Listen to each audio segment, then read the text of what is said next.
cornbread is anyway. So this particular dip in the market right now, rather a drastic one, but when you compare it with other ones that happened perhaps not so long ago, in terms of 40% down and so on and so forth, then I mean, what do you think? Are you still bullish, generally speaking, on crypto? I believe that ultimately it is a little bit more volatile in the long term. However, the long term meaning passed beyond decades. But this dip that is happening right now, it is just a moment in a ripple of time. It will go back up very soon because what is happening with currencies all over the world, there's too much political instability. The dollar cannot remain the world's reserve currency for too long. There are too many competing nations. You have China now, you have also Russia, and you have the European Union. The fact that the oil prices are being dictated to be sold in dollars is what drives the prices of these cryptocurrencies. The tweets that happen are just examples of hearsay, or naysay, should I say.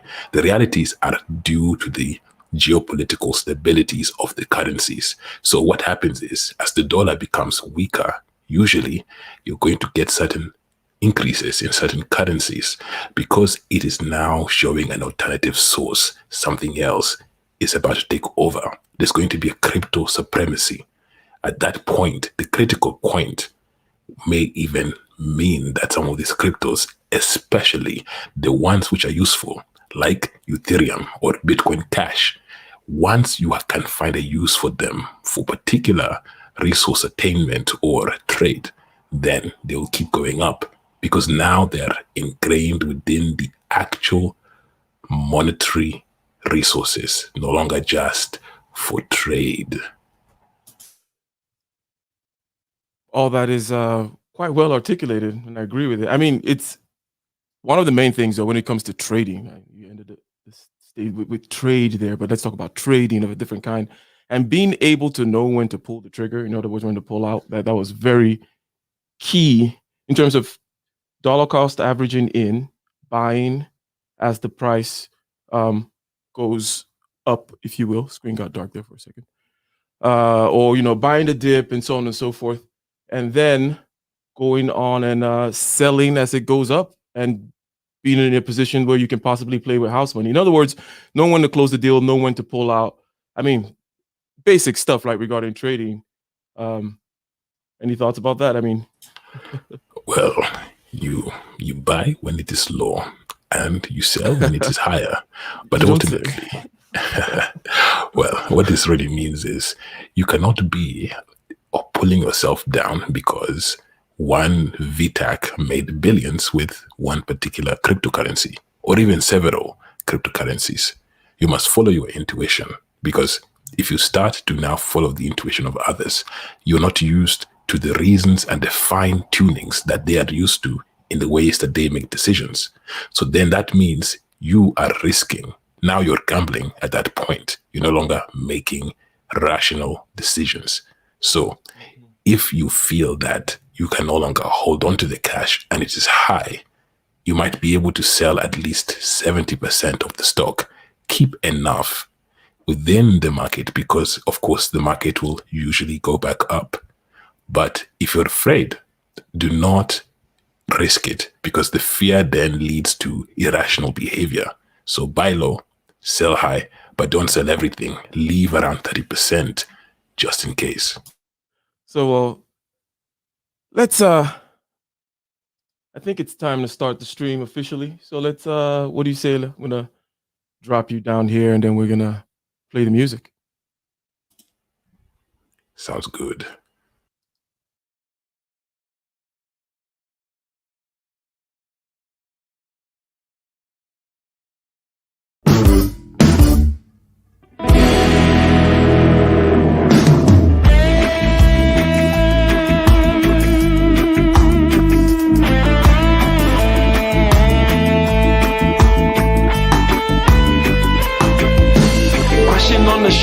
Relentless in the war, the legions in our hearts, Shit, what I say now, boss. The spirit and the flesh, the emotions that arrest. The cerebral will contest, propelling the unrest.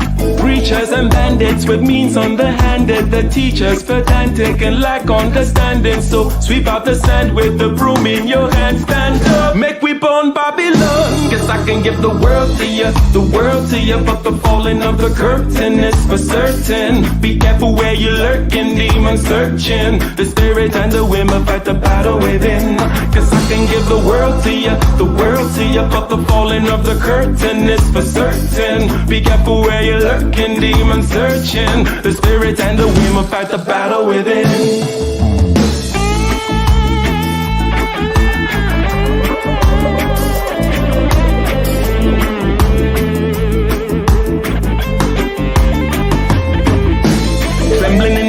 With the semblance of a blaze, with gratitude and rage, we touch another page with delirious delight, impervious to light. This vitality and might encourages the flight. Preachers and bandits with means underhanded, the teachers pedantic and lack understanding. So sweep out the sand with the broom in your hand. Stand up, make we burn Babylon. Guess I can give the world to you, the world to you. But the falling of the curtain is for certain. Be careful where you're lurking, demon searching. The spirit and the women fight the battle within.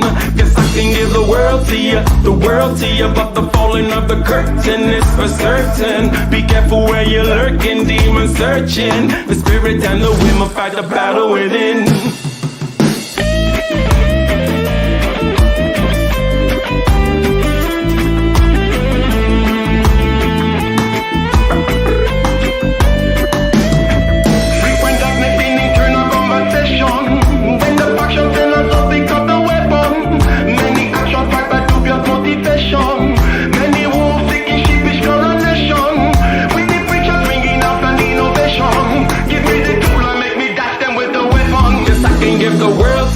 The world to you, but the falling of the curtain is for certain. Be careful where you're lurking, demon searching. The spirit and the women fight the battle within.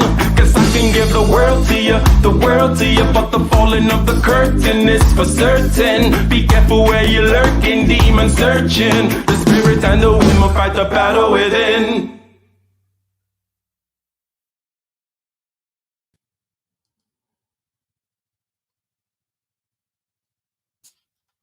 A Friday, ladies and gentlemen, and we are taking a slight detour from the business and building from the self-mastery. We're taking a detour into the library to continue a conversation.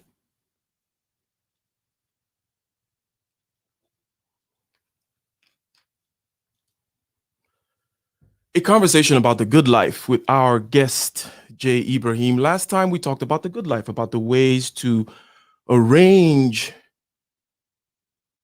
our soul, arrange ourselves in groups, politically, economically, socially, such that it facilitates the good life. We talked about things such as aesthetics, morality, authenticity, identity, all that kind of good stuff. Okay? And today we're going to continue the conversation. Welcome, welcome, welcome, ladies and gentlemen. My name is Ike Ogyamian, and it is a pleasure, an honor, to have you joining us this very evening, spending your very precious time with us. Being better and doing better. So, without further ado, let's go ahead and ask Mr. J. Ibrahim, how are you doing this evening? Let's pretend like we weren't just talking before. Let's we're just meeting and forget about the crypto market. Well, how are you doing? How are you doing? How's it going? I'm being better and doing better. Being better and doing better, ladies and gentlemen. So now I would like to start this conversation by taking us back to the beginning of our last conversation. Because in our previous conversation, which I will urge everyone to go take a listen to if you have not listened to our previous set of conversations, especially the last one that connects directly to this one, I would urge you to do so. A great conversation indeed, the beginning of that one, we talked about, since we're going to talk about the good life, we talked about life in and of itself, or being in and of itself, being, existence in and of itself. Is being good? What do you think metaphysically about that question? Like the worthwhileness of being itself, good, bad, indifferent. That was where we started. And I would like to start there again and take a different route. So, can you answer that question again for us, Ibrahim? Being, well, being is one of the greatest mysteries that humans and any other self aware creature, creation, or creator has had to encounter, including God Himself. Being is a gift because there is a potential for not being. But within that potential, there is no way to truly know if you never were. So, within that mysteries and realities of the fact that your life could have never been, it is a good thing that you are, because you have the chance and opportunity to be greater or not to be at all. So the There is idea no, of being is rather, it is a subjective one. It is a human one. It is you that we're talking about, right? It is this hypothetical you, but it is definitely a human being, right? Because you talk about something with a consciousness that says, well, I could be or could not be. Well, so, but we're not including rocks and stuff like that in this. Are we being, oh, am I making sense? no, we are including the rocks as well, because everything that exists is conscious. The only difference between the rocks is that their state of consciousness is limited between a state of zero dimensional movement. They do not have directionalities, but they're also conscious.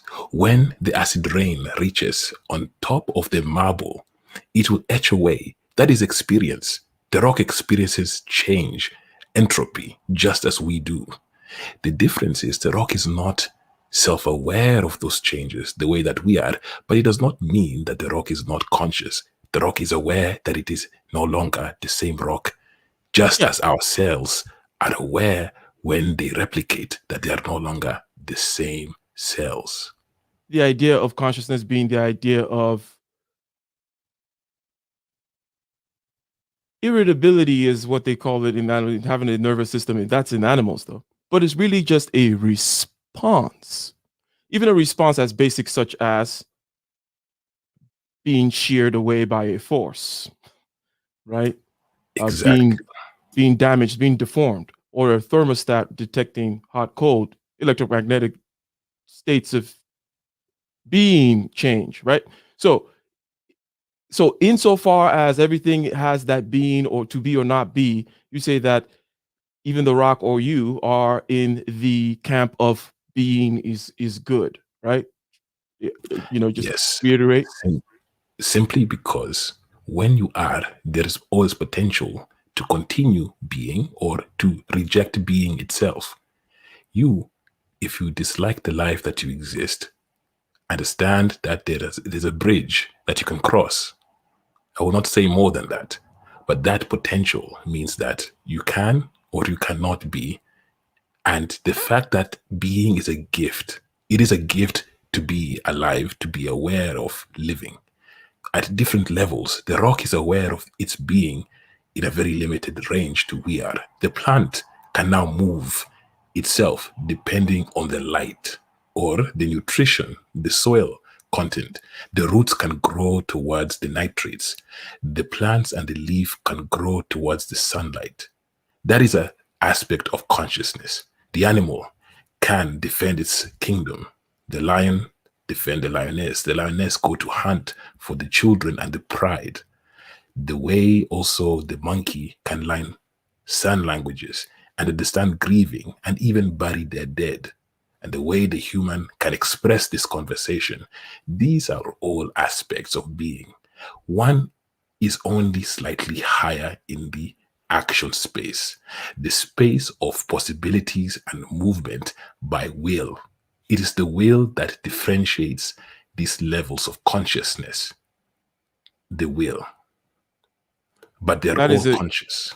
that is a very interesting point that you bring up, or an apt point when you talk about will at this stage. But there are many other things that you said, consciousness, and because I've heard you say before that you look at matter as that what is, right? What is, and you don't do this distinction between consciousness and matter, and you say consciousness is just material because it is it is part of what is.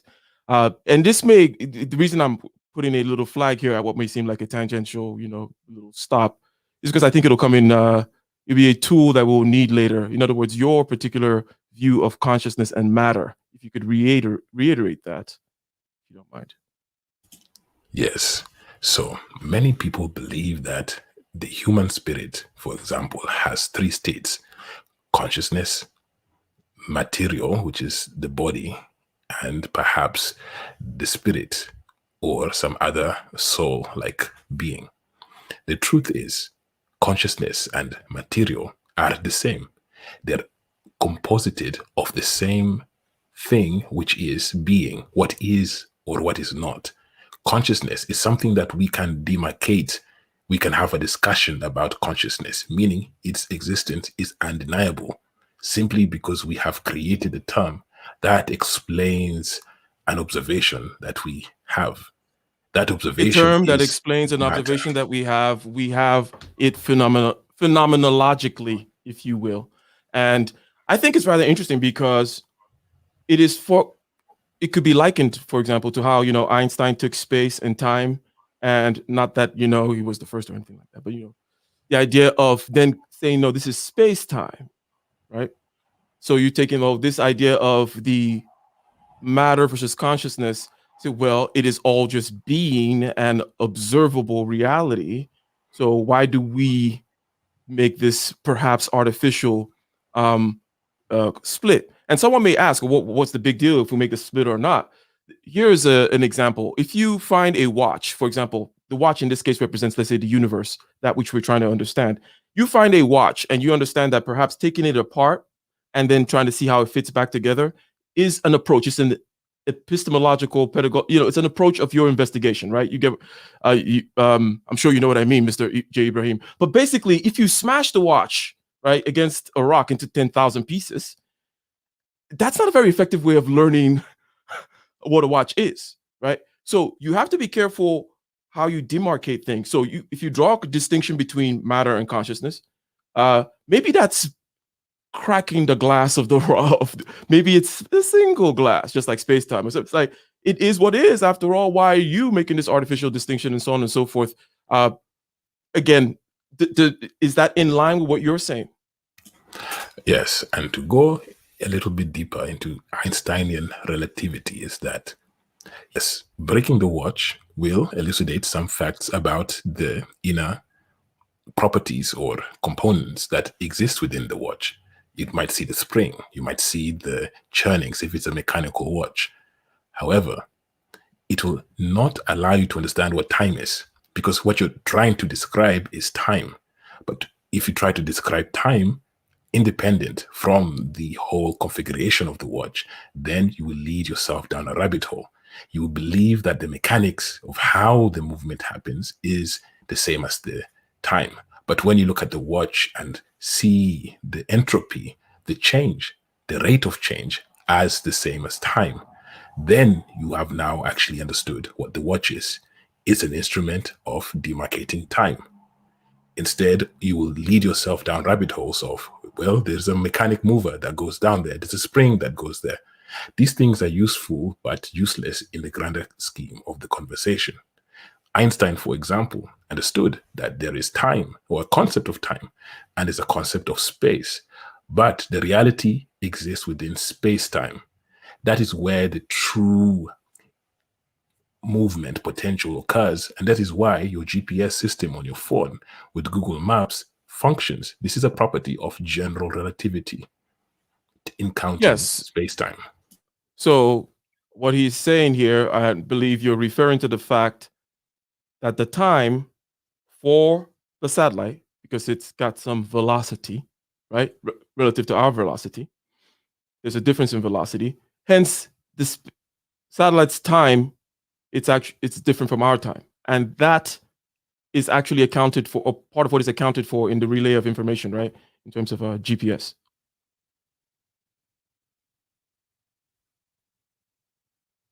Oh, I believe.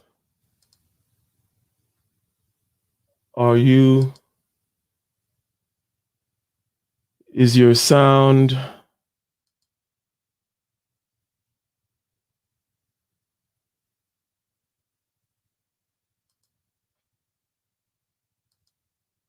Huh. Mr. J. Ibrahim dropped out for a second there. Let me go ahead and see if I can contact him and if he can get on back here. But, ladies and gentlemen, we're continuing the conversation about the good life. And in order to talk about the good life, one needs to understand the good. And in order to understand the good, you need to understand the truth. How does one know, right? The good. How does one know if there is an objective way? What are the pointers? Does one look at God, tradition, so on and so forth? And then the idea of truth. And can you say something? Can you say something now? No. No. So the idea of truth, which is very closely linked to this idea of being and being a good thing, right? Well, let me ask you this then. Let me ask you in this way. I think we've said a few things that are important. There is a view of consciousness, there is a view of being, which is its matter and its consciousness. We're not doing the separation and so on and so forth. There is an understanding that it is a good thing. There's an understanding that there is responsiveness, and that is how we're defining consciousness and so on and so forth. Now, where does the truth aspect come in here, right? The truth and the good for a Platonist are quite closely related. And you may want to explain what a Platonist is. I'm only referring back to our first conversation in this particular juncture about this question here about the good life. So, where does the good, or shall I say truth, fit in to being, if you will? Well, a Platonist is usually one that follows the ideas of Plato. Plato constructed that all human truths are actually just shadows, meaning they're reflections from somewhere else of more pure abstract ideals, meaning there is an abstraction of a perfect Ike. And then the Ike that we see is a reflection of that perfect Ike. It will never reach that perfection. This idea has also shaped Christianity. When Jesus tells us, go forth and be there perfect as God is perfect, that is not going to the low level man. And by low level, I mean inexperienced with thinking. Will go and say, how can I be perfect? Only God is perfect. Yet, God tells you, go and be perfect like Christ, or vice versa. What they're telling you is that be attenuated to truth and the good as much as possible. Follow the path of the good. That is the path to perfection. It is not the literal perfect being in real time, but the seeking that creates perfection. It is the inculcation. It is attenuating yourself towards truth and perfection. That is what the good is, and that is what the truth is. The truth is reconciling with your purpose. And in this case, your purpose as a creation is to be in line with the Creator. That is what being perfect is, not anything to do with actually being perfect. So, therefore, the concept of perfection has to be at least rendered clearly in order for one to, as you say, attenuate oneself towards it, in order for one to emulate it, in order one for mimic it, in order one to model it, one needs to literally model it. Right? Let me give a simple example. Now, there is something called abortion, which many people partake. Some of the viewers may have done it several times or will do it several times. There's a debate there, a qualitative debate, whether it is right or wrong to do such a thing. Here's the argument of attenuating yourself towards the good. It will tell you this. You are a young 15-year-old man with a girlfriend who is 14. She's pregnant. Now, what do you do in that situation? It depends on the individuals. Let us say that you say, I want to be a lawyer. I do not think I can take responsibility of this child. No longer am I able to think of giving it to my grandparents for whatever reason either. So you say, perhaps I will go with the abortion. Now, the truth here is that that is the wrong premise to take, because what you do is then you remove the responsibility from yourself, and this will drive all the actions of the future. What you should do in this case is say, I am at odds with whether this is the right thing or not. Clearly, it is arguable because people go through traumatic events when considering this option. It is not, hey, I'm going to get McDonald's. It is actually rather harder than that. If that is the case, when you attenuate yourself to truth, you say, this is perhaps the wrong thing to do, but I will do it anyway because I have decided that it is the best interest. But then it means you will not put yourself in the situation to need to do it again in the future. This is being perfect as Christ called you to be perfect. It is not about the literal not making mistakes. It's about not making the same mistakes every time, because you now attenuate yourself towards the truth. You learn from experience. It is like the GPS we talked earlier. You go down the wrong route, but you find the right route, and next time you know the route. I like that. And Dr. Thunder once mentioned something about, shout out to Dr. Thunder, shout out to Nicer, shout out to Adult Supervision, Ethiopified, everybody in the chat. By the way, once mentioned something about having a steering wheel, and if you're going 100 miles an hour down the wrong road, the steering wheel is the important thing, because you can actually do a 180 degrees and start going 100 miles an hour down the right path, right? So that is well and good. I like that you stated that you've shown us now the connection between the truth and the good. You've given to us in a rather intuitive way, though, right? You've just said that, in other words, you created this landscape of, you asked us to imagine ourselves, attenuating ourselves towards truth and good. And then you gave an example. Sinning, understanding, feeling even in your bones and your conscience, and also perhaps having a particular set of value structure in terms of thoughts about the rightness or wrongness or confusion about a particular thing. Going through that struggle, avoiding such struggles again in the future, and so on and so forth. But let's go ahead now to the challenges of this truth thing, because that's the idea here. I put in the title, ladies and gentlemen, or in the cover, in the thumbnail, if you will, Beyond Good and Evil, a book by Friedrich Nietzsche. It's a book that is an assault on truth, if you will, a post-Enlightenment assault on truth, of which there are several. But before we go to Nietzsche's, by the way, you know what? I think there is a quote that I would like to read to you from that very book, Beyond Good and Evil. And I would like you to see, I'd like to get your take on it. It's actually at the very beginning of his book. And again, so let's see what you think. It says, suppose truth is a woman. What then? Wouldn't we have good reason to suspect that all philosophers, so far as they were dogmatists, had a poor understanding of women?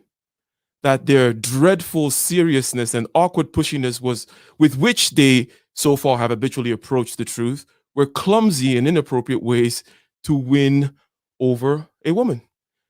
It's clear that truth did not allow herself to be won over.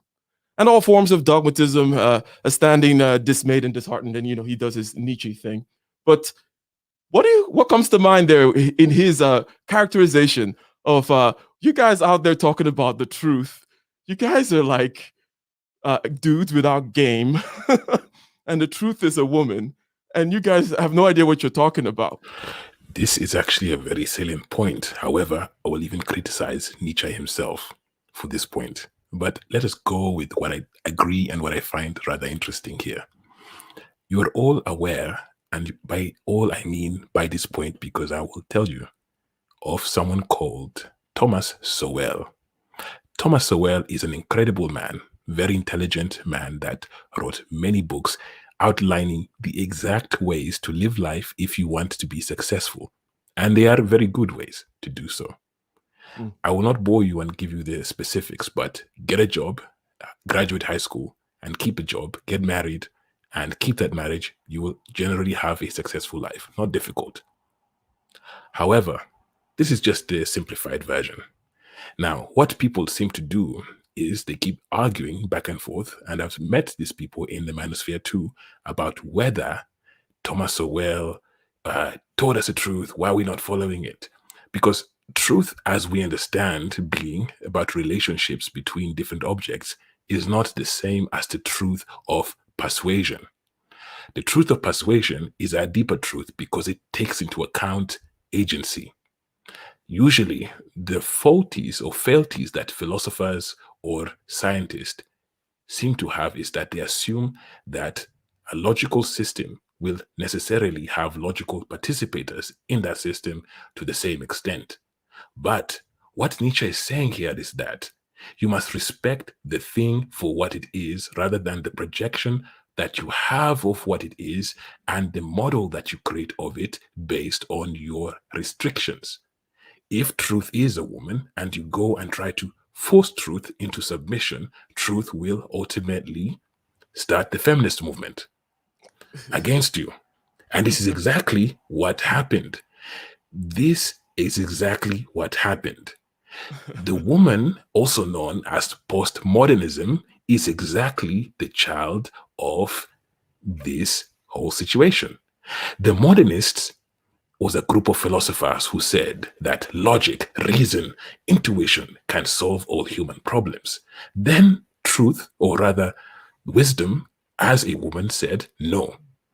We are beyond logic, reason. We are now in the world that is about power. What people tend to fail, especially in the manosphere, is that women, society, and people, including other men generally, fight battles of power, not battles of so-called truth. Truth is actually a tool, a weapon, but it is false and unwise for you to focus on it as if it is eternal to the way others perceive it. Perhaps truth is eternal. That is not the point here. The point is how you interact with truth is like a woman. You must Truth be may be eternal, but even it is not an all-powerful weapon that serves your it needs. serves particular needs. Truth, if you go to another man who values truth, of course, then it is a weapon for you because you both believe in the same game of logic, rationality, and reason. But if you use truth against someone who makes no sense, let me give you a simple example. Right now, in the UK, for example, there was a woman who was killed. I'm sure I mentioned this last time, by the police officer who was a man. Now, every politician is saying, what will you do to teach men to treat women the way they treat other men so that we don't get women being killed? The truth here is, obviously, that actually more men get killed at night than women. This is obvious. Not just that, if men treated women like they treat men, far more women will be getting killed because actually men treat women like women. This is why they do not kill them the way that they kill other men. You see, but truth does not matter in this case. It is about the emotion, the response within the interaction between truth. This is something that must be understood. When you keep going and being frustrated, but they do not care about truth, they are delusional. You keep projecting your own assertions of truth as opposed to understanding that the other truth, the aspect of truth that is embedded with chaos, does not agree with your order, because ultimately truth is split in two. The men or the masculine is truth as order. The feminine is truth as chaos. Both are in duality. But when you approach the chaos as if it is ordered, you will be left in a chaotic state. Shout out. Oh, that's the Grinch. The Grinch. Shout out to the Grinch for the $10 super chat. Very, very welcome. $9.99. And I believe Aizen Sama is in the house. Let me go ahead and share that.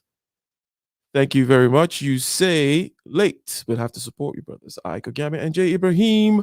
I always enjoy your content, brothers. Check out Aizen's channel. Ladies and gentlemen, if you're not subscribed to him, go ahead and check out the channel of Aizen Sama. So I like the way you seem to have been inspired by that Nietzsche quote there that I gave. Now, I would like to ask you something about that style, because I like the style a lot, right? In other words, this whole thing of, it's rather, number one, you appreciate the creativity of, rather than writing lines of argumentation, just coming out and saying, suppose truth were a woman, right? What then? Would it not be true that your awkward pushiness and your seriousness might be, and you immediately inculcate the axioms that would be correct if truth were a woman, because you can immediately kind of see. But go ahead. The only reason I have to object the way Nietzsche writes is not personal. I like it, okay. But to understand Nietzsche, you must first have gone through the philosophical abstractions yourself and reach the same level of intuition. Otherwise, you will miss most of it. The reason the other ones are more comprehensible is because they go through that TI logic frame of, if this, then if that, then why not that other thing?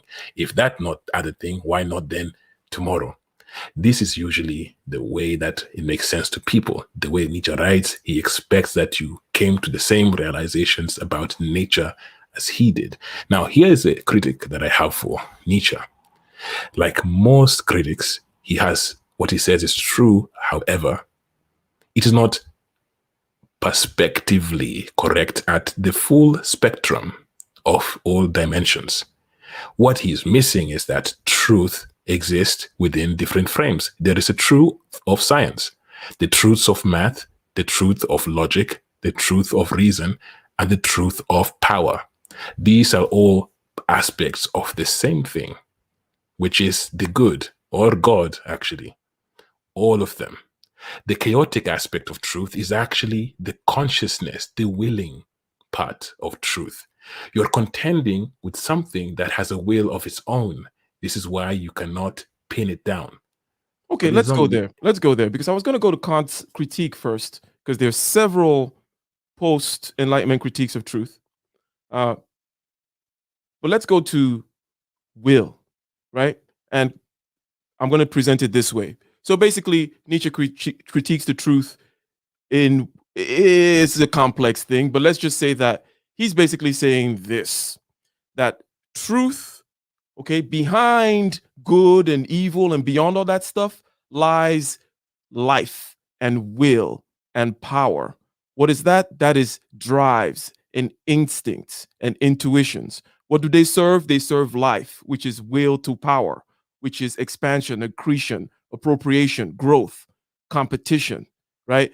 That to say that, oh, maybe I could contemplate the truth, maybe I actually have a perspective into something outside of myself, so on and so forth, is almost insane, because to him, everything beyond good and evil, if you will, is will. The will to power drives instincts. And basically, therefore, philosophy is the contention between various drives for ascendancy, right? The arguments that various drives give, right? The head gives its arguments. The stomach gives its arguments. The loins give their arguments. And the arrangement of a particular soul, arrangement of a particular of a philosophical text, if you will, is just a narration about the arrangement of the drives within a person's being, if you will. So, having stated that on the table, is that an agreeable, at least low resolution framing of Nietzsche's critique? It is acceptable. However, it is also a wrong critique. What Nietzsche is saying here is incorrect. Let us discuss why it is not correct. Because, no, actually, let us start with why it is correct first, and to which extent it's correct. Yes, most people argue from their perspective. This is the manosphere. We argue from the perspective of men. There is perhaps an alternative of a woman's version. They will also argue from the perspective of a woman. In each perspective, they misgo truth. For example, in the woman's sphere, they might say that most Black men in particular are not worthy. In the man's sphere, we might say something of a similar tone. Again, each side has evidence of this. The woman's sphere might say about the number of Black men who are incarcerated is higher than all other men. We might say that the behavior of some Black women is too high, especially in relation to other women.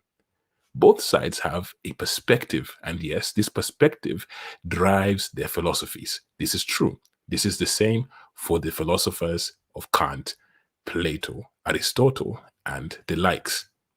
However, the problem with Nietzsche's critique, at least in this context, is that it is not encompassing of those who have unlocked true perspective. The Buddha did not argue from the perspective of a Buddhist or a prince. In fact, he forgo that position as Siddhartha, as the prince, and became something else. So the problem is that he made a gross generalization and he did not make a true argument. He made an argument of emotion that appeals to observation and occurrences. But when it comes to pure logic or pure reason, he failed at that aspect because there are many people that have unlocked true perspective. The likes are people like the Buddha.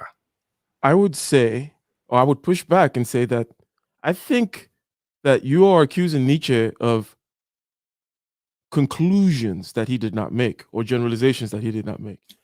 He was more, in this particular defense anyways, would state that he was more showing these particular holes in the game and not necessarily saying that no one can find the elusive woman, which is truth, but that this awkward pushiness and this dogmatism and this all this other weirdness that you guys are doing that does not inculcate this aspect of life, will, drive, and all that stuff that may be behind the scenes pushing all our activity, then that particular pursuit is foolhardy. But I don't think it was generalizing. Right? What would you say to that? Well, I was careful in the words that I said. I said, in this context in particular, I try not to generalize because, of course, I would not think he would make such conclusions. But if we take that paragraph in itself, that is exactly what happens. Now, in relation to psychology, yes, he's completely correct. Most of us simply act on our own psychological profile. The smart brothers in the manosphere want to speak to other smart brothers, right? Because it makes them feel good. The Pookies and the Reres do the same. Those of us in different parts of YouTube stream want to interact with those of us who we feel speak the same language. And then we argue. For example, there's an argument about game. Some brothers say game is bad. Some brothers say game is good. Why is there a distinction? Is game good or is it bad? The truth is... the truth is in the philosophical layer, if you will, if I would just, I'm sorry for jumping in, but the truth obviously isn't just hopping a step above that particular plane in which there's a seeming opposition between game and not game, and just go ahead and then tell them the truth. What is the truth? The truth is that game is necessary, but it's game of life, not game of this woman. It is gaming life, knowing how to move and get from life what you seek. The problem is some brothers think that game is about somehow getting a woman, which is ridiculous. That does not make any sense. And the brothers who say that game is also bad don't make sense because they don't understand what game is either. They're attacking. Hold on 1 second. Hold on 1 second. Let me just, something. because I think I may forget this. Man of Tomorrow, shout out to you for the super chat. It's also kind of apt that we're talking about game right now. But shout out to you for the super chat, $10. Thank you very much. Let me see if I missed another one in the house. But no, I did not miss another one. There's something about the game being undefined, but I like that you just defined it. In other words, there is the game of life. There is all the social games, financial games, political games that we play. Human activities of all kinds involve games. In other words, things with rules. You go to an assembly place with chairs laid out in a certain way. You sit down and you watch the podium. You act in accordance with certain rules in a dinner table or in a examination hall or something like that, or in a courtroom or whatever it may be. Anyways, we have games. We have zero-sum games, for example, and non-zero-sum games. We have all kinds of games. That is the game. And that involves also perhaps finding this elusive truth, which is a woman, or even also getting a woman. But the idea that it is at all, that there can be generalizations that could be made by using that particular, the woman pursuit, I think is very wrong. It's very wrong-headed. That's not where you get the general game from that is applicable to anything, any kind of persuasion, any kind of selling, any kind of influencing, any kind of getting your way in life. Is there more fundamental things to it than focusing on that one particular and then, getting lost in the sauce and all that kind of stuff? I don't know. I think I interrupted you. If you don't mind to continue. No, that is exactly correct. So in that regard, though, the problem is that Nietzsche is correct on that aspect, that all of us, and when I say all of us, I include myself in there, is that we all argue from premises that we have a particular attachment to. Perhaps you are doing a cancer awareness. Why? Because your best friend's child's left toe got cancer. Why are you advocating for black men? Perhaps you might be a black man, or you might have a best friend whose child's left toe turned black. This is a joke. But you are advocating for things because there's a particular attachment, a feeling, a physiological response to it. This is why none of us care about those kids struggling in some parts of the world, because we don't know them. We don't have an attachment to them. We don't care about the truth of suffering. We care about the truth of experiencing the suffering. Nietzsche is correct. This is the human psychology. He's correct from the psychological aspect. However, he did not state explicitly that there are those who are outside of this premise, those who have gone beyond Maslow's hierarchy of needs and have become enlightened. The Buddha is such an example. Even the Christ is an example. Do not, or rather turn the other cheek, means you are powerful enough that you no longer have to be reactive anymore. You can refuse to not engage. Your ego does not have to be fulfilled at everything. 100%, 100%. Shout out to John Guillory. Salute Ike and Jay Ibrahim. This one, the best podcast on YouTube. Oh, thank you very much. Broadcast. He said, thank you very much. Thank you. $5 super chat. Now, I'm going to take note here of this particular thing about the Buddha, that which has stepped outside the psychological bounds, that which has seen enough of the structure of will, intuitions, instincts, drives, desires that organize our ways of being. Let's put a pin on that. And let's go towards the Kantian assault on truth, right? Which, and if I could, let me try to lay the cards on the table with regards to Kant, right? Because we're going to come back to Nietzsche for sure. But with regards to Kant, it is basically saying that, well, there is a user interface that you come into the world with, okay? And since I want this to be I want this to be a little bit more tit for tat, like right now, so that I can flesh this thing out. A user interface. Would you agree with that so far? Because I know you probably you're intuitive, so you know where I may be going. So am I going there Yes. wrong or not? Correct. Okay, correct. So there is a user interface that you're coming with, and this user interface may include things such as space and time and causality itself.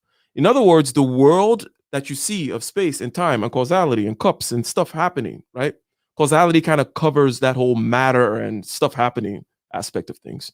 That is perhaps just part of the user interface that you came with. That's not the world in and of itself. It's just the world presented to you, right? In other words, a modern perhaps analogy would be that what you see is like desktop icons. In other words, the trash can on top of in your desktop, your computer desktop, is not an actual trash can, right? But it helps when you take that file and you drop it in there, you know it's not going into an actual trash can. But that is the way in which you interact with all that electromagnetism and stuff going on and circuits going on within the computer, which is the truth of the computer. But you see the trash can. So things that you see, including perhaps space-time causality itself, is just your user interface. Okay, so if that is established, then you cannot know anything outside this user interface. You cannot use even the tools, which you call reason, for talking about things outside the user interface. Things such as truth and the good, right? Things that are metaphysical, in other words, that underlie the physical. Things that are outside space-time causality, the time before the Big Bang, God, truth, the good, those kinds of things are by default then out of bounds, if you will. So that's Kant's refereeing, and so let's get on that. What do you have to say about that? How do you defend against that, Mr. Platonist? Well, what Kant is simply saying is that we are limited by the limits of interaction with matter.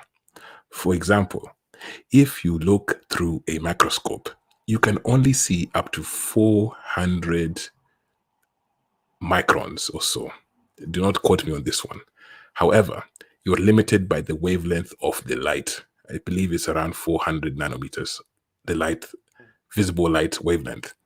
You cannot see things smaller than that. Why? Because how you see things is the light comes, or rather the radiation comes, it hits the thing, and the thing has to be bigger than the radiation source. When you have an electron microscope, you can see things up to tens of nanometers small, and even smaller. I'm not going to go there, but let's just say electron microscope. You can see things tens of nanometers. Why? Because electrons are very small.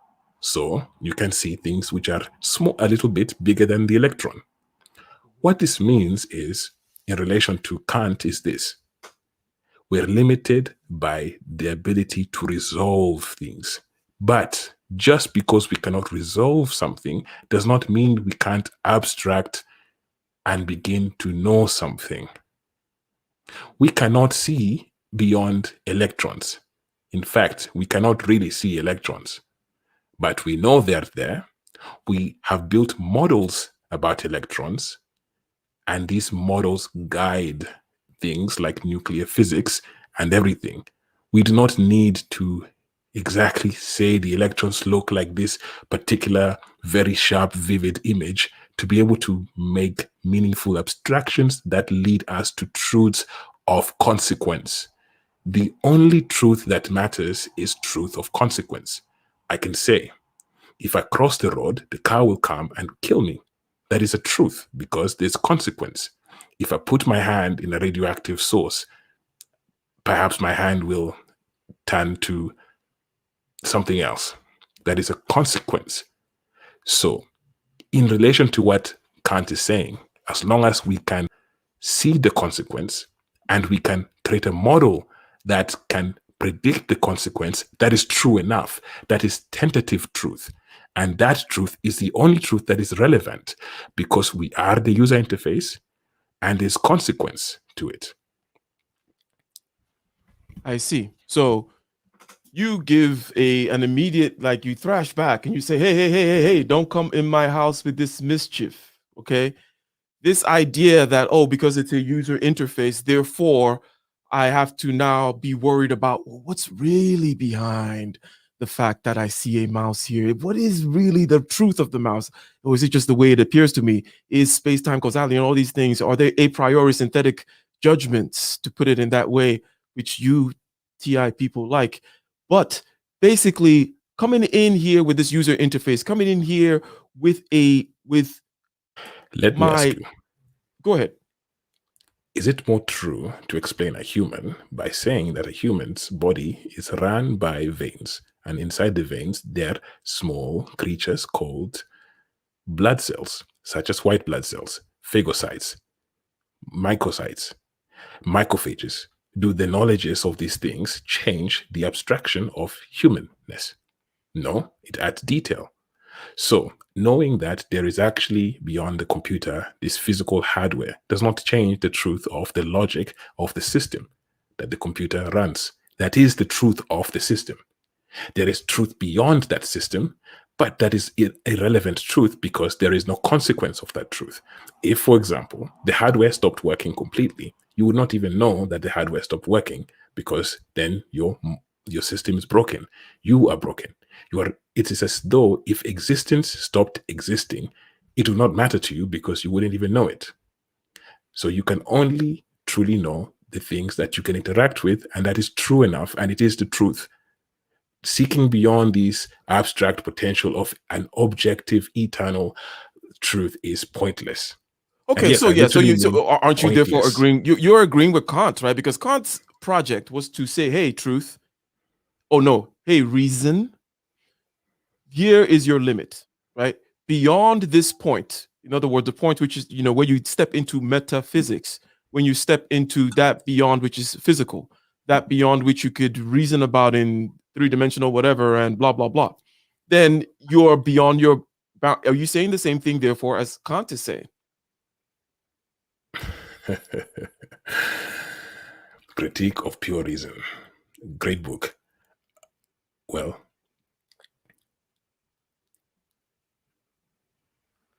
You're just going to go after Kant because he was a simp or something like that. He was a simp for culture and also a staunch racist. But that does not matter so much. Okay, let us see if I agree with Kant. It is a good question, actually.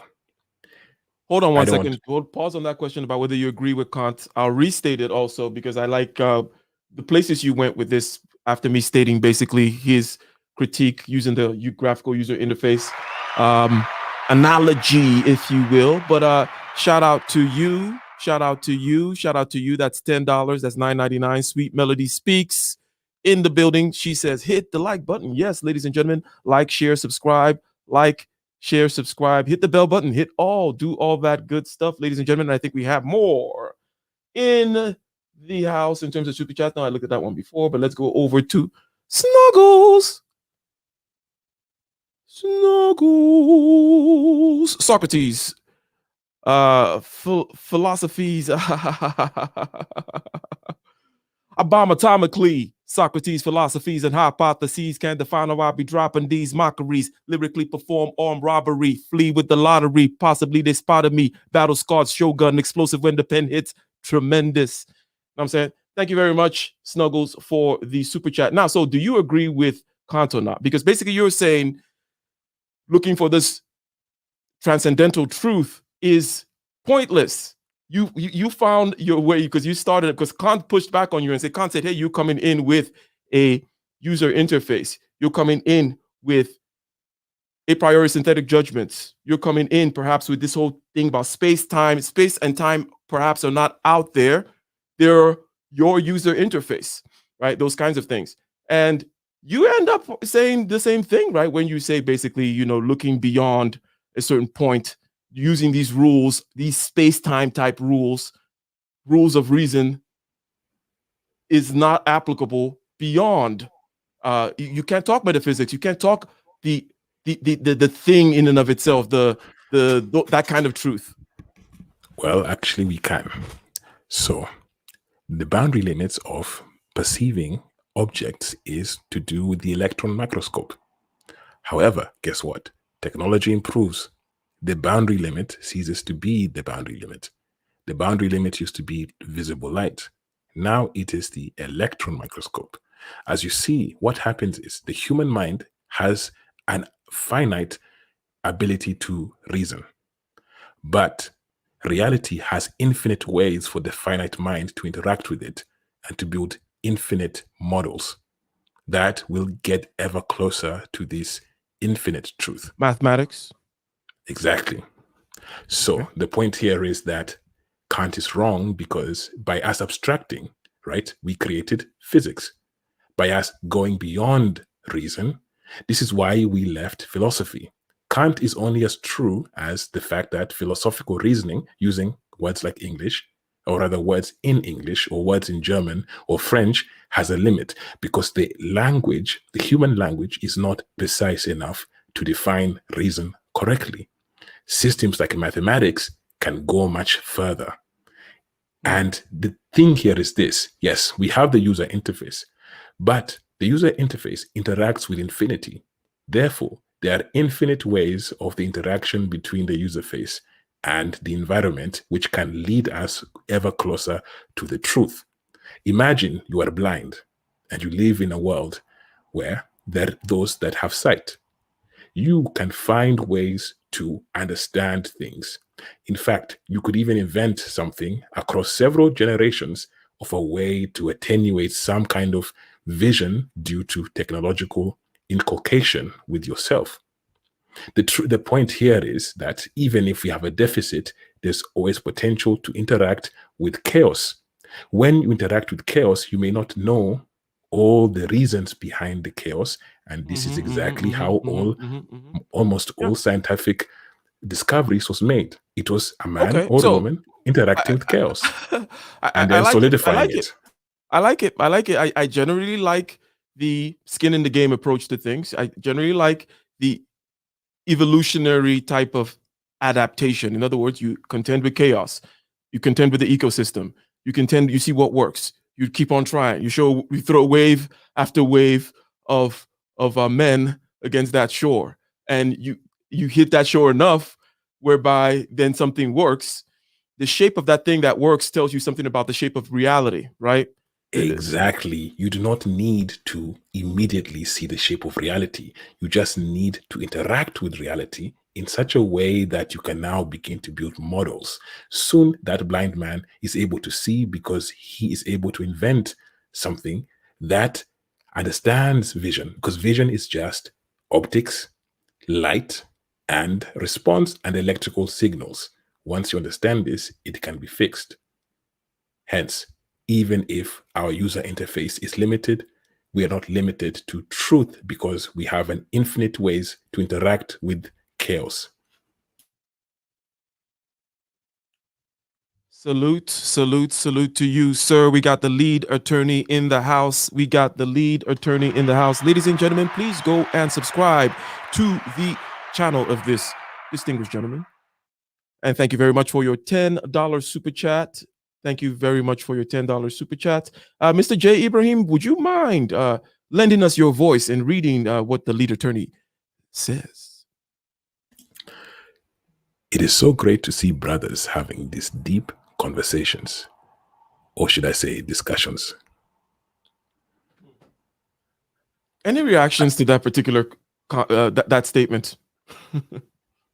It's interesting because I do believe that it is rare to see brothers in some spaces having these discussions. The kind of brothers I usually have, though, around me, this is the kind of things that we usually do. But I understand that in the shared space reality, it is rare to see these occurrences because some brothers have different things that they seem to focus on.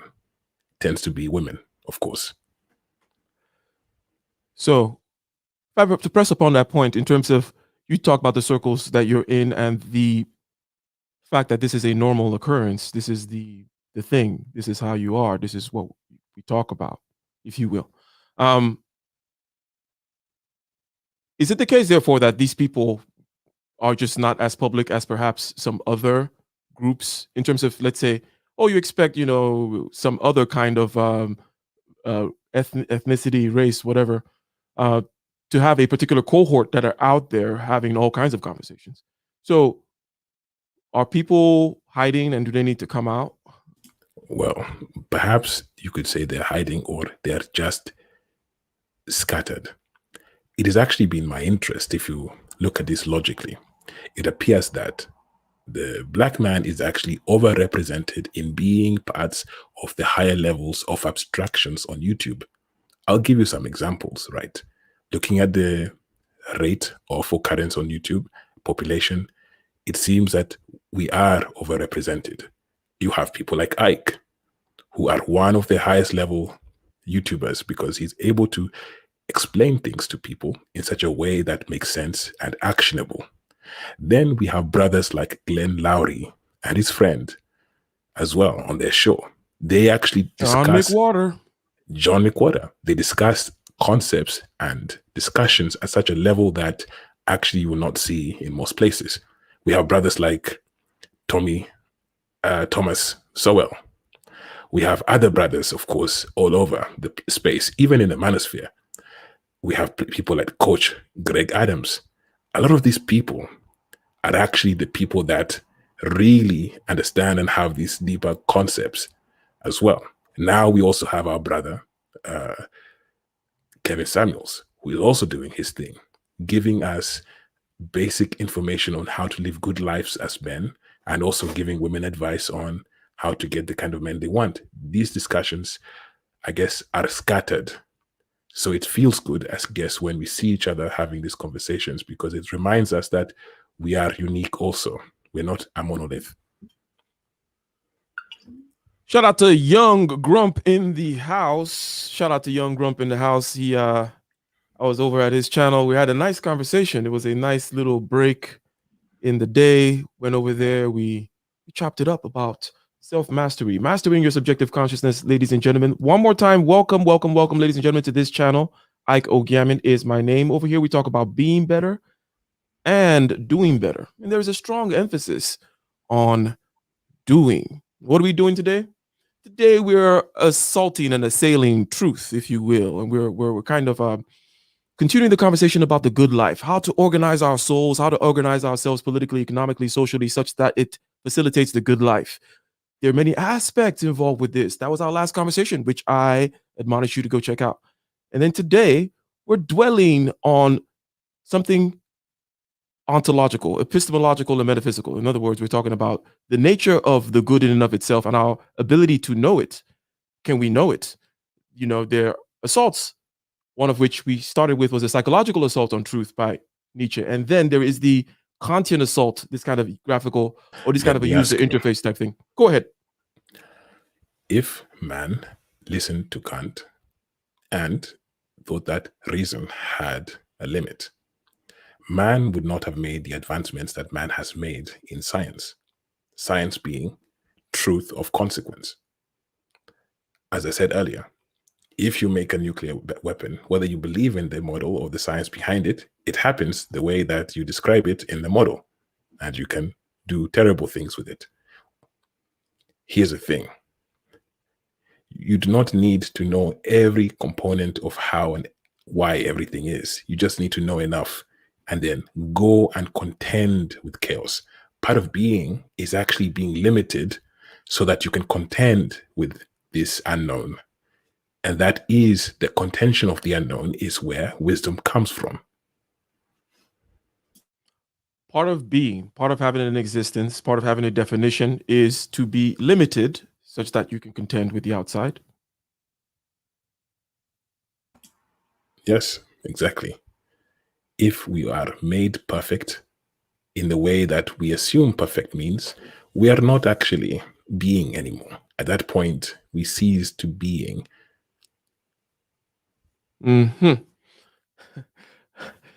On the being of God, then, but let's not go there. I'm sure Dr. Thunder would love if we were to just go right in.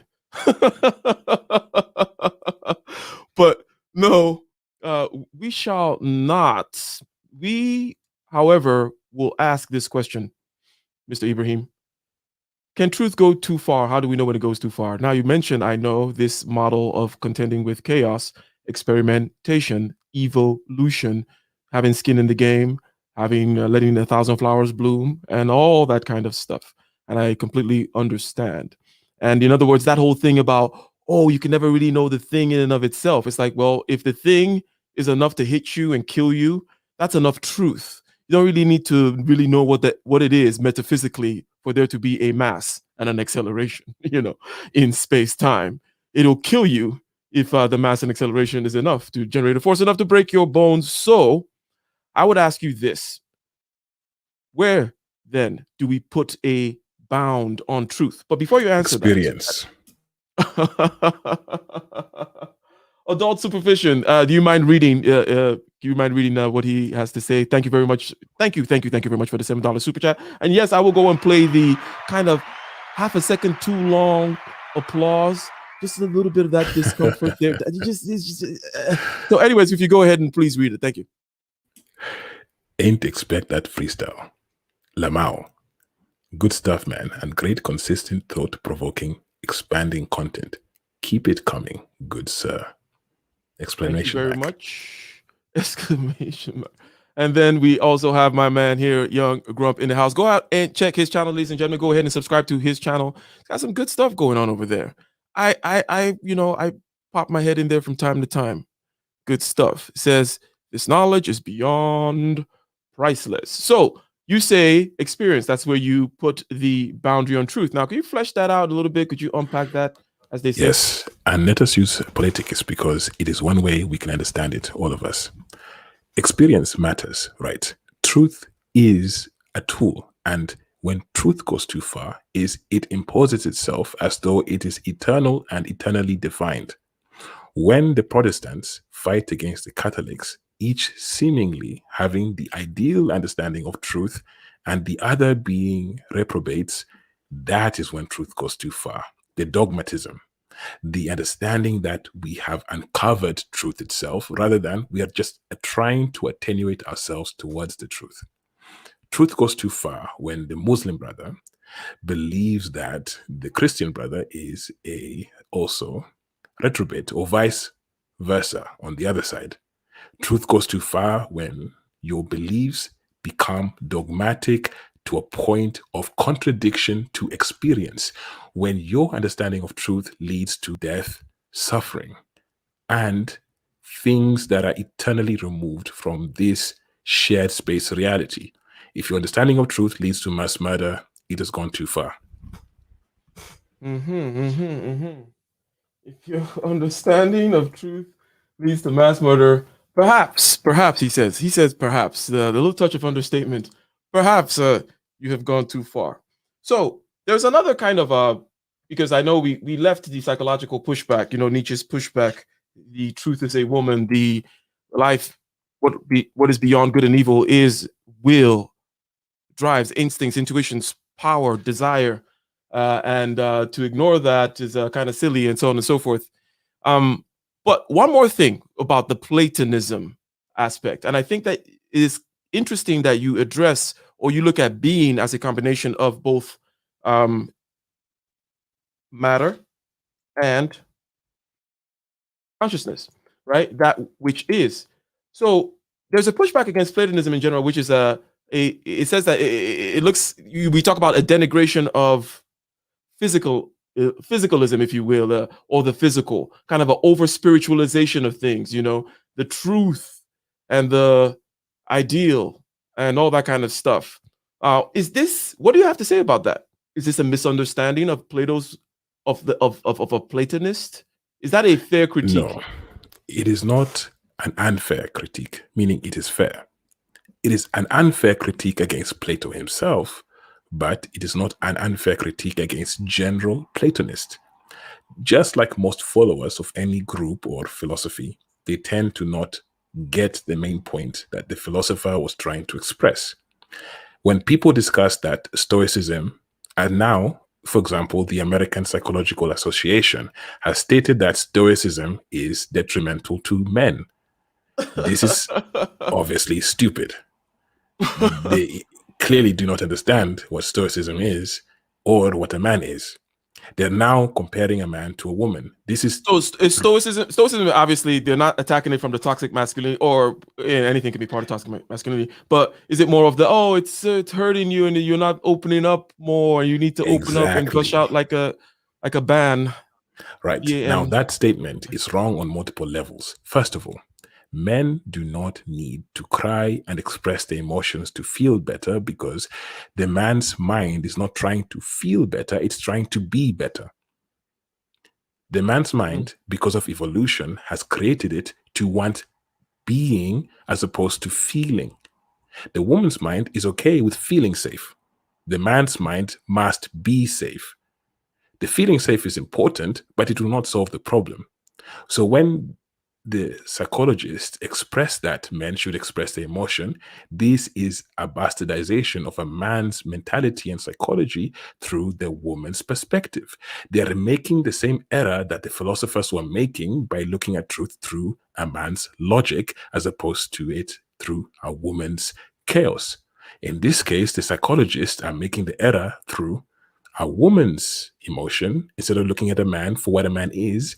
And a man is a being of doing and being as opposed to feeling necessarily. is this a dialectic? Is there a synthesis in this thesis and antithesis, or is there a balance, or is it just going to be swinging from one way to the other? What do you It think? will just be swinging forever, because we're not created as a culture or society to seek balance. We're created to interact with the asymmetry between the different states. This will be continuous forever. We are not high level enough or enlightened to get the balance. To have balance, one must also have unlocked perspective. These psychologists are not unlocked perspective. Most of them are beta male simps and or women. For example, oh, I love it. I love it. I love it. I love it.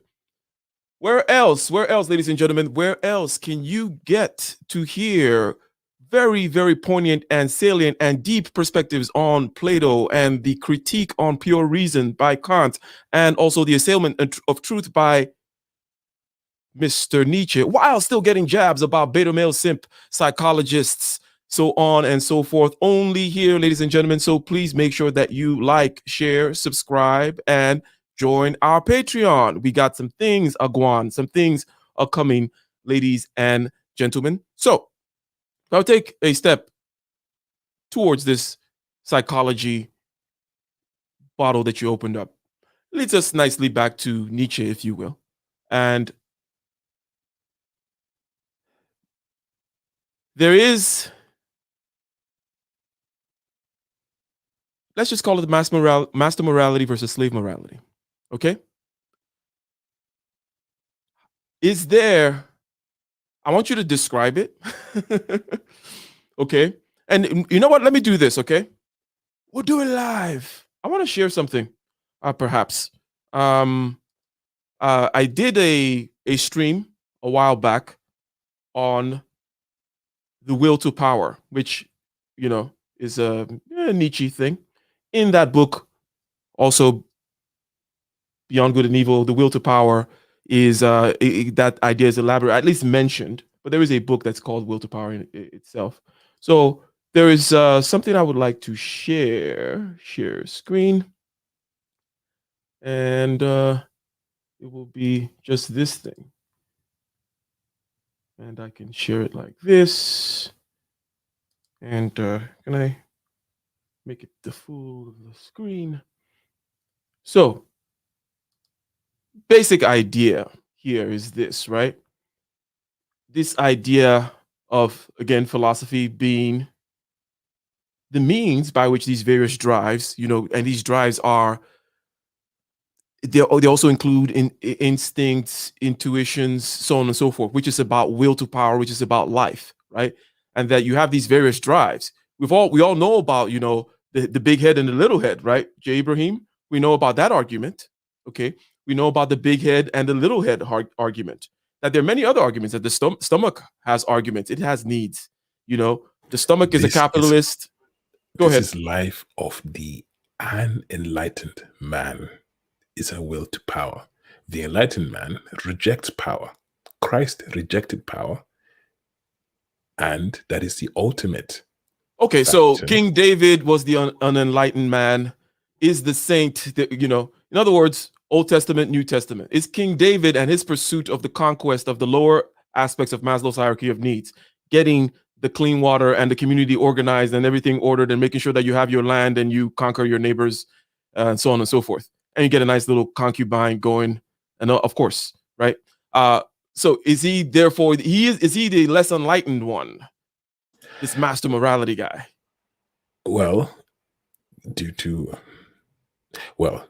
reality is that King David and Christ are actually the same. Christ is a reincarnation of King David's spirit. The thing here is that you must interact with reality based on the consequences at your time.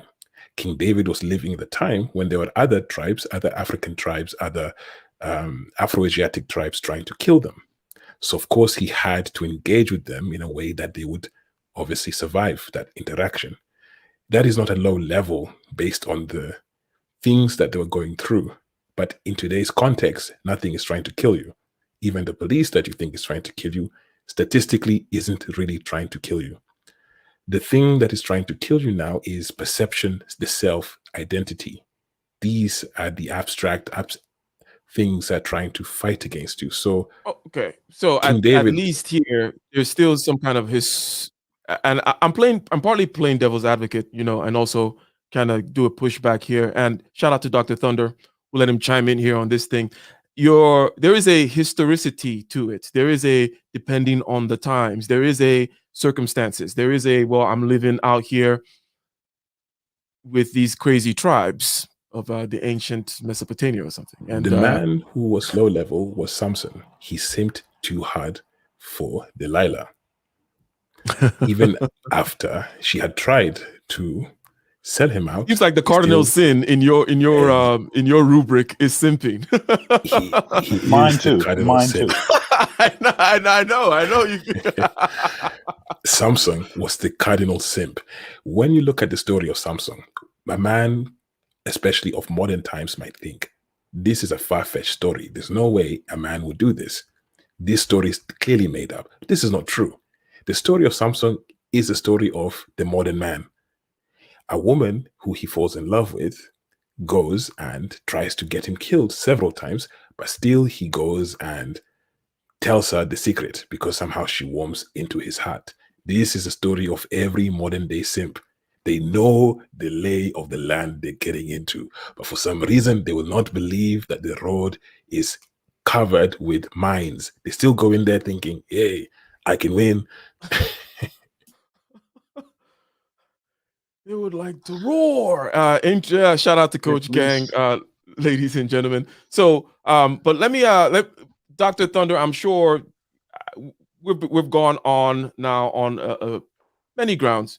We covered some ground here, but circling around truth, if you will, and the critiques of truth, either from the psychological perspective, which is basically just saying, your truth is heavily, the truth you espouse and your way of arguing and so on and so forth is heavily dependent on the drives and the arrangement of the drives. For example, what I have here on the screen is a King David and doing warrior prince type stuff, driven by certain warrior prince type psychology, is going to have warrior prince type values and is going to be hailed as a righteous man. And you can have a very opposite, let's call it New Testament type righteousness. And it tends to look quite different. It's not a lot of killing and concubine gathering going on, right? And including, so I just wanted to reiterate that point, right? Because I'm not going to let Jay Ibrahim off the hook yet. But Dr. Thunder, what do you have to add to the conversation, sir? So, you've heard me say frequently that Adam was the first simp. At least Adam has an excuse. There was no research data on women of a certain kind, whereas Samson has no excuse, because by that time there was plenty of research data, and certainly the men of today have no excuse. but it's still a powerful, shortcoming that can catch any of us half stepping at any point. One thing I was saying earlier, and I put a definition of truth in the chat, but I think if we actually give a definition, if one of you can actually give a concise definition of truth, that may actually help to provide some clarity. I'll leave it up to Mr. Ibrahim to do that, because he's the one defending truth today. Well, there's two types of truth. There is truth as the absolute perspective that coalesces and makes sense to an absolute sense. This is the truth of everything, how everything works, how everything interrelates. For example, the truth is that you are made of electrons. You can take that truth and expand it globally in how it interacts with everything else and create a model relative to humans. This is obviously not the truth, because there's more to the story that we don't know. But absolute truth is, for example, God, or the nature of the zero-dimensional creator that is self-creating yet not created himself, that can still will itself but not be willed from external sources. Zero dimension in the sense that the God has no points by which you can further demarcate into infinite regress. So this will be the so-called absolute truth. Then under that is what we call tentative truth. This is what humans consider truth in general. Tentative meaning truth based on the experience, perspective, context, and how it interacts. So we define this truth as truth of consequence. Truth of consequence, effective theories, for example, truth that has to do with the scale or the speed you're at, if you keep it in physics and in at least a pure science. That way we right. So, okay, well, Dr. Thunder, does that satisfy you as we have absolute truth and we have all this, an effective theory? Truth. Yeah, I mean, I think I understand what it is that you're saying, but I just think that without that small point, just defining it clearly, I think it'll be possible to be hard to follow. That's a very good point, and I'm gonna go ahead and I'll hop on it later. But the lead attorney, thank you very much. This is you deserve a round of applause. This is the inaugural showing of the lead attorney himself out here. Well, yeah. What do you have to say, sir? Yeah, thank you so much for having me on. You brothers are always having these deep discussions, and I love it. I love it. I was noticing when we were talking about truth before, how the brother said that truth can go too far. Maybe when let's say men are using truth to commit mass murders and things like that, and it almost seemed like truth in that sense had its own being or had its own self. But when he defined truth just now, it seemed like it was related to a religious context, like truth was God. So I kind of wasn't sure whether is truth God itself, or does truth have its own kind of its own self apart from God? Good question. Truth is part of God. However, when men misuse truth, what happens is they believe that they understand truth. And the problem here is, of course, they do not have the capacity to fully understand truth. And then they act on their understandings in cases which then creates mass murder. So the problem here is that they are actually worshiping a false idol, an idolatry, because in the understanding here is that we are not capable of understanding truth fully because we are not made of the same substance as truth is. For example, you are a man made of electrons, so you can interact with any matter that is made of electrons. But there are some matters like neutrinos, which if you touch it, you will not even know that you touched it because there is no interaction between your body and this other matter. Mm-hmm. The same thing with truth. For example, the Christian story is that in death, you get a new body. This new body is inculcated in the same material as God himself, meaning you can now interact with so-called truth because now you can see it, you can observe it. We as men do not have the ability to know truth with certainty. We can have understandings of it, we can get closer to it, but we don't have the ability to say this is the truth as we know it. Okay. But the problem here is we think we know it, and then we say that I am Protestant. This is the truth. I am Christian, or I am a feminist. Women are being oppressed, or I am a man's rights activist. Men are being oppressed. The truth lies between all abstractive perspectives. The truth is there are areas where women are oppressed. There are truths where men are oppressed. The problem is when we don't take into account the true underlying perspective, we lead ourselves astray.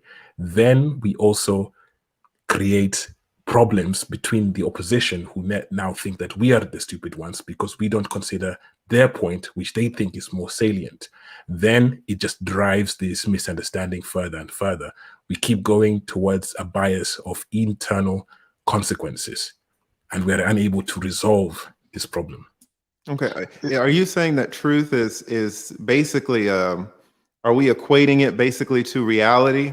And the fact that we are humans, we're saying that humans, as let's say very evolved chimps, if we're going to look at this from an evolutionary perspective, we are not capable. We were not designed to be able to take in all of reality. You know, we don't know what's outside the observable universe. We don't know what's in the oceans. We can't tell, you know, all these atoms. We can't see these with our sight. We have instruments that can help us, but there's no way for us to be able to take in all of reality. And so we are constantly working through our own perceptions, which in essence is kind of a delusion, right? And through experiences, we can kind of refine our delusions so that they map more onto or more closely to reality. But reality is so fast and we are so limited by our mental, I guess, horsepower that we're never going to be able to understand the full extent of reality. Do you kind of see it like that, or are we pretty far apart? You're exactly correct, and I'll even take a bit further. I'll bring Dr. Thanda into this one. Dr. Thanda last week on a stream here mentioned something.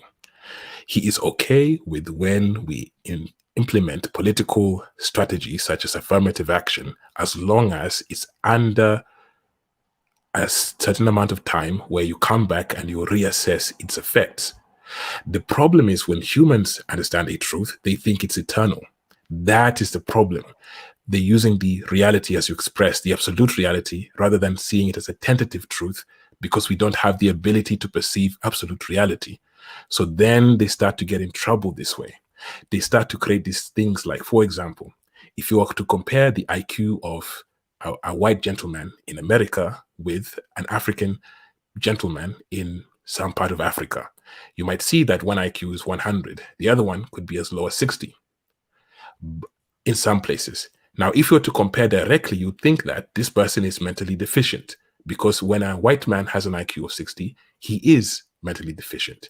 But those are two systems operating with two different rules, and it is not the case. So you make false comparisons, then you say that this one here is stupid, this one is not, and under your own perspectual bias. The host privilege here to kind of just make you buttress a point there that the different systems that you're talking about people, you're talking about in terms of evolutionary time, and you're talking about biology as well, right? You're not just saying, oh, it's it's the white man's test or something like. It's like, no, different people grow up or come up in different climates, different systems develop as a result, right? Correct. You're gonna live up in the north in the winter. You're gonna have a different way of budgeting, planning, making hay while the sun shines, keeping track of the seasons, and so on and so forth. It's going to have a system of habits, therefore, that you're going to have an elemental construct, so on and so forth. So over evolutionary periods and so on and so forth, it's going to be quite different, such that you look at one person out of a system, the IQ is 60, but they're fully functional, right? But the other person, if their IQ was 60, that kind of a thing. But anyways, go on. Or Correct. that is what you I'm mean, not- right? It's that kind of a Correct. system difference. Okay. Correct. I'm not mentioning some kind of unfair bias in the test. That is another conversation for another time in a more nuanced way. I'm simply stating that you cannot compare two systems that evolve differently as if they're the same system, then judge one system for being somehow broken compared to the other system. Because here's the truth. If you were to take the average American, put them in the jungles of Congos living with the pygmies, they would die. That is just a simple truth. Now, if you took 200 Americans, put them there, perhaps they will survive actually because they have collective intelligence, which is true. But the individual intelligence is not enough to survive in that kind of environment. The pygmy would actually now be evolutionarily more adept at survival, meaning they'll be more intelligent than the American, even with their low 60 IQ as an individual. So the thing here is that we as humans will now create the system, say these people are stupid, and then these people can then be enslaved. This is actually part of what justified the slave trade. This is when so-called truth, as a tentative truth, but seen as though it is an objective reality truth, goes too far. You create eternal systems of suffering. You say that they need us. Yeah. Gotcha. Why is that? I guess why is that considered a truth as opposed to maybe a high level justification? Let's say during slavery times, I'm sure there are some people that must have known that humans are humans, but maybe it seemed like it wasn't because you have the Europeans with their ships and their guns, their weapons, their advanced knowledge, maybe of certain things that weren't, and they were not able to value the advances that maybe the Africans who they were enslaving, they weren't able to value their achievements.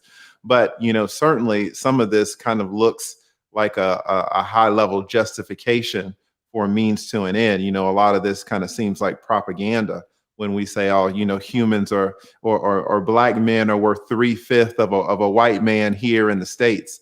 It kind of seems like that's a justification to keep the benefits that certain system was kicking off, was throwing, to keep those benefits flowing. Whereas maybe in the same parts of maybe in different parts of the same country, maybe in the North, for example, they viewed it maybe a little different, or in the West, certainly the Indians view things a little differently. So if you have the northern whites viewing one system, let's say slavery in the United States one way, and then you have the southern whites viewing it in another way, and then you have the Indians maybe viewing it another way. Like, who's to say what is true? It all kind of seems like maybe justifications for their own individual ends or perspectives. Right. See, this is a good question or statement, observation. The thing here is that humans in general are limited by their ability to make connections. For example, we all know right now that the wage gap, as expressed, does not exist, but there is a wage gap based on working earning potential.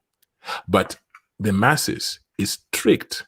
I have friends who have PhDs in critical thinking, for example, but they still think that, let's say, one gender is paid less because of their gender, as opposed to just choices, differences, and occupation and specialism. The fact that this is a widespread understanding, even to the most astute thinkers, goes to show what I'm trying to say here is that the human spirit is sold a lie that is seemingly true. In your case, you're right. It is a high-level justification. But to those who interact with that justification, it is as though it is the truth. That is what it's represented to them as, and they believe it. To them, they think this is true. I am being oppressed in this aspect, even if it is objectively not even coinciding with evidence. But the human mind wants to believe, as Nietzsche also says, that we are psychological. We want to believe, and we want to follow, and we want to act. Because to act is to accept that there is an injustice somewhere. So, as you said, for example, in slave trade, really the beginning of slave trade was due to the Portuguese who captured the Moors. A lot of the Moors from Africa, from West and North Africa, were captured after they ruled Europe for 700 years.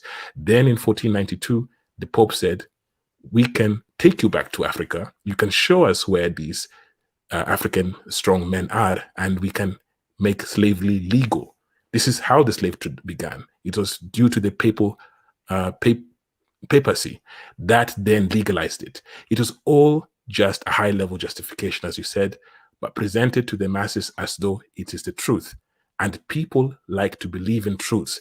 If this person is too stupid to look after themselves, maybe it's a good thing that we give them a good house, even if they have to work.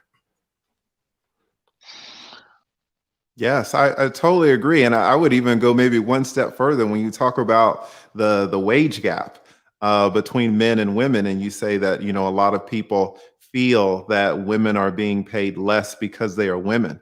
I would even say a lot of that is true. And that's exactly the case.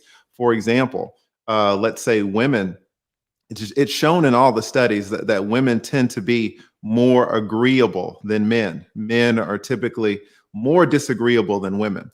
And a good consequence of being disagreeable is that you have less friction in asking for promotions. You have less frictions in asking for advances and pay raises and more pay. And so it could very well be the case that women are in fact paid less than men because they are women, because they are genetically or intrinsically more agreeable and therefore less likely to ask for these same pay raises, these same advances, these same promotions, right? Now, what you do with that is a whole nother issue, right? But that could absolutely be the truth, that men, because they are more disagreeable, because they have less of a need of stability, are willing to jump from job to job, or willing to go to their employer and say, hey, if you don't give me another $10,000 next year, I'm going to go to a competitor. Whereas a woman might say, well, I'm not sure that I'm good enough to ask for a $10,000 pay raise this year. Why don't I work harder for another 6 months and kind of see where we're at? And the only reason that I feel that way is because I am a woman, and because naturally I am more on the side of being agreeable when you have the whole agreeable, disagreeable distribution curve. So it could absolutely be the case that I am being paid less because I'm a woman, right? Because of the way that my personality is set up. But not necessarily due to bias. Correct. No, it's exactly right. It's just the fact that I'm a woman.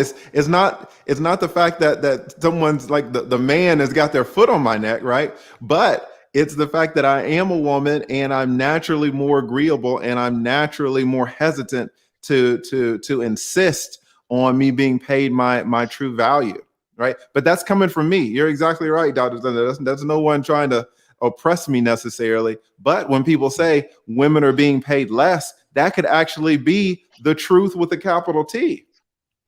Yeah, well, let me hit up this super chat real quick. There were two of them actually. Shout out to Snuggles. Dr. Thunder, if you don't mind reading what Snuggles has to say there. Yeah, I don't actually have it so that I can see it because I'm in another window.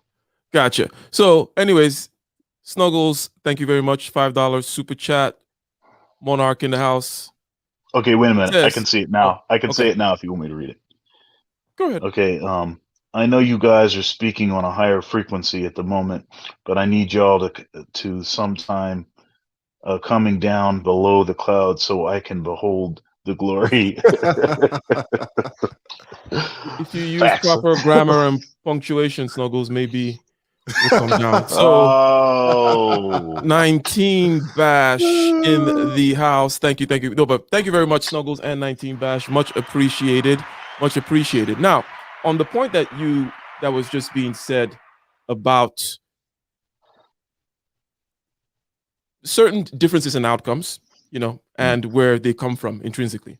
So there's an example that I have recently where, it's been said recently that the whole cryptocurrency space is, is lacking in women in representation, right? It's like, where are the women in cryptocurrency? This is the new area, the new millionaires are getting made, and so on and so forth. If crypto was not working, they'll be saying that, and women were overrepresented, they'll be saying that crypto is unfairly making women lose their money. The thing here is, it only becomes unfair if it does not meet their premise. Well, yes, of course, but it's rather interesting because I was in Los Angeles some time back, and I was having a conversation with a group of people. We talked about different things. There were men there, there were women there, and then the conversation went into crypto by one of these, slightly autistic eggheads that didn't quite understand that in mixed company, you don't take a conversation too deep in particular directions, So he just went full blockchain. He went full blockchain on the dinner table. But you could see definitely the interest in the women there was, you could see just completely wane. Basically, there's an interest dimension to things that people pursue. So it's not like these women could not invest in crypto or know about the blockchain, so on and so forth. They don't want to. And then at the same time, there's a cohort that comes out to complain that they're not there. But anyways, I just wanted to mention that. Yeah. I think So, Jay Ibrahim, or Dr. Thunder, I interrupted one of you guys. So I just wanted to jump in about this point that the lead attorney sort of beat me to the punch. I think my version of this is a little shorter, and that is just that our ability to interact with truth is necessarily limited by our perspective. So we are locked inside of ourselves, and so the only viewpoint that we have is through our own perspective, and then we tend to have biases, and those biases amplify aspects of truth, or things that are false. It may amplify those things. I'm black, for instance. I'm a black man, and so if I look around in America and I see the way that black men are treated, then that's going to have an impact on me that would be disproportionate to other issues. And maybe some of those other issues are also very important. Of course they are. But they don't affect me as much. And so one of the benefits and one of the purposes of statistics and research is to try to, in some way, gain information from a wide array of people that sort of reduces the effect of the sort of hyper bias that we all, are subject to.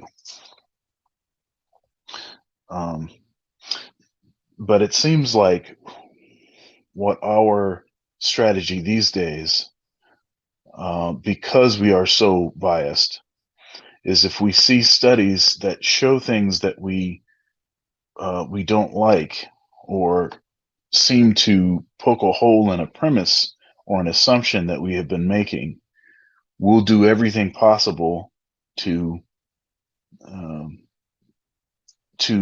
erroneously disprove whatever the statistics are, and even attempt to undercut even the value at all of these sorts of studies, and what the purpose of those studies are. Well, you can make numbers say anything. So, yeah. The goalpost, you can make a number say anything if it is against what you want, but when it is saying the thing that you want, the numbers are correct. Right, exactly. And all that does is just show what our biases were in the first place. So Yeah, I definitely hear what you're saying, and because it sounds like you're saying that people, when they see these studies, if the studies are for them, then they trumpet those studies and say, look at the study, look at what we got. But if the study is against us, then we want to poke holes in it. and we want to criticize it, and we want to ask, where did the numbers come from? And I think that's true. But I also do think, though, that kind of it kind of puts scrutinizing these studies in a derogatory light, or it gives it a negative connotation. I really do think the best practice is really to ask, hey, where did these studies come from, right? Because it doesn't take long for you to be in America to know that, studies, Jesus, the cigarette companies all came out with studies showing that cigarettes were safe. The cereal makers, Frosted Flakes and Lucky Charms, they all came out saying that, breakfast was the most important meal of the day, and you needed these important carbohydrates to fuel your kids, right? There have probably been more corrupt studies than actually true, fair, unbiased studies. In fact, it's even known amongst scientists themselves that scientists will become entrenched in their own studies. Scientists that shouldn't have, that are not backed, let's say, by big companies or big pharma, just on their own personal biases, will say, no, this is what the study, this is what my thesis is, this is what my hypothesis is. And I don't care what these studies show, the numbers are going to come out the way that my hypothesis is. Because, maybe I've got grant money writing on this, or maybe I'm trying to get published in a big publication, or maybe I'm trying to win some prize, the Nobel Prize, right? And so when you say, well, sometimes people question studies, that's probably the best place to start for anybody. Yes. Yeah, the only I'm not question is- criticizing. Yeah, I'm not criticizing questioning studies.